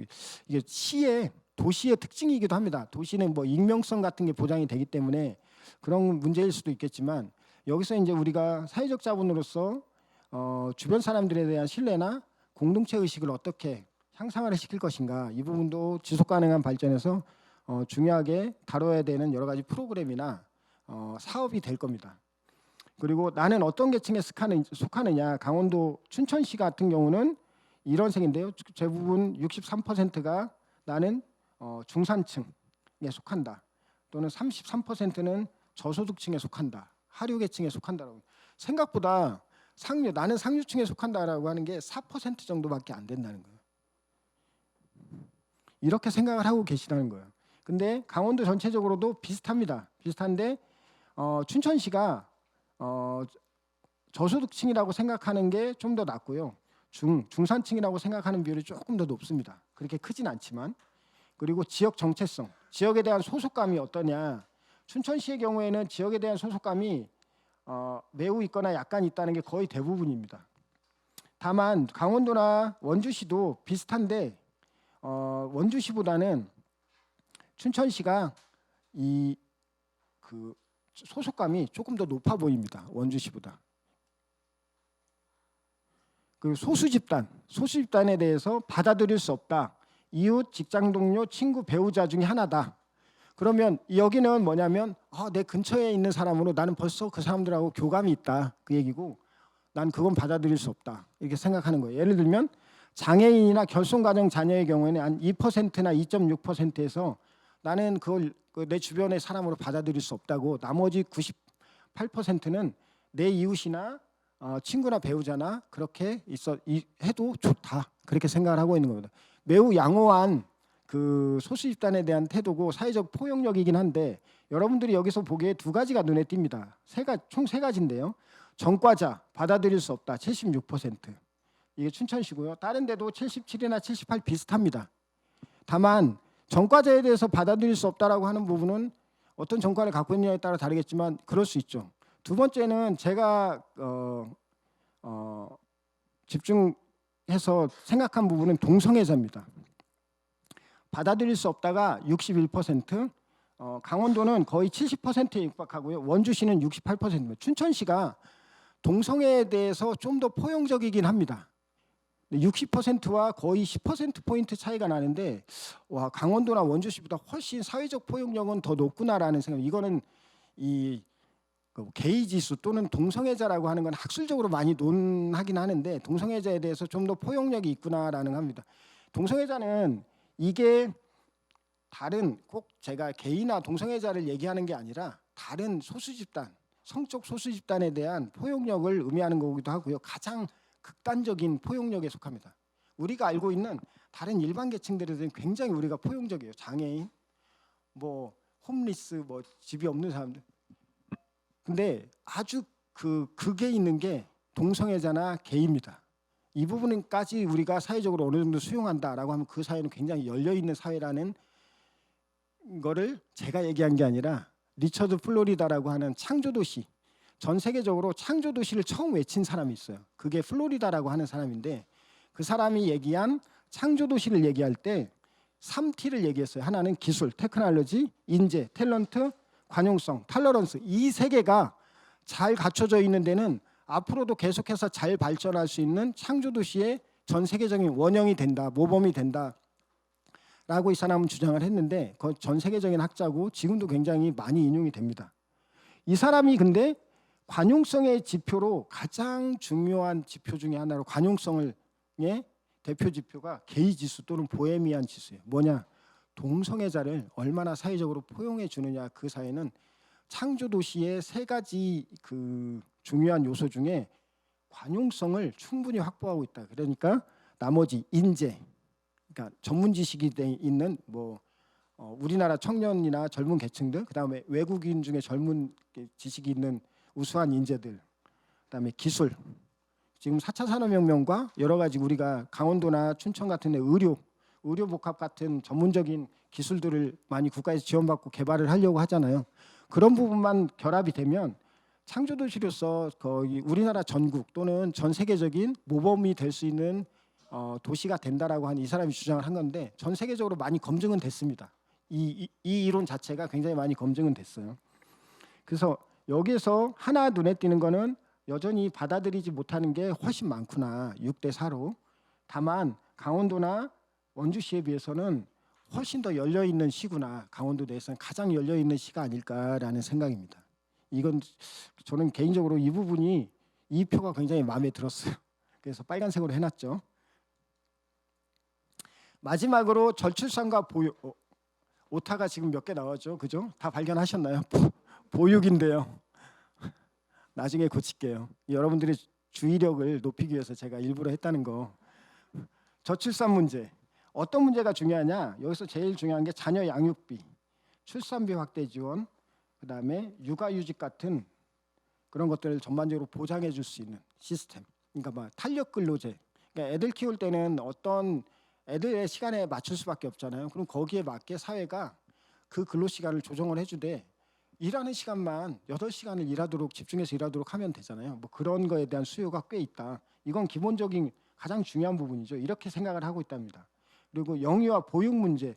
보육 문제는 보육비 지원 확대가 46% 가장 높고요. 그다음에 보육시설 자체의 확충, 그다음에 서비스 이런 순서입니다.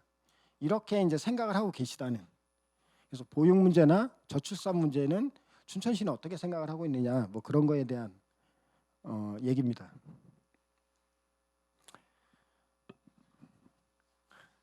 너무 강의 끝나니까 아쉬워하지 않고 너무 좋아하시는데요. 이상으로 오늘 제가 도시 통계로 본 춘천시의 변화, 현황과 변화 읽기에 대해서 여러분들에게 2시간 정도 강의를 이상으로 마치겠습니다. 경청해 주셔서 감사합니다.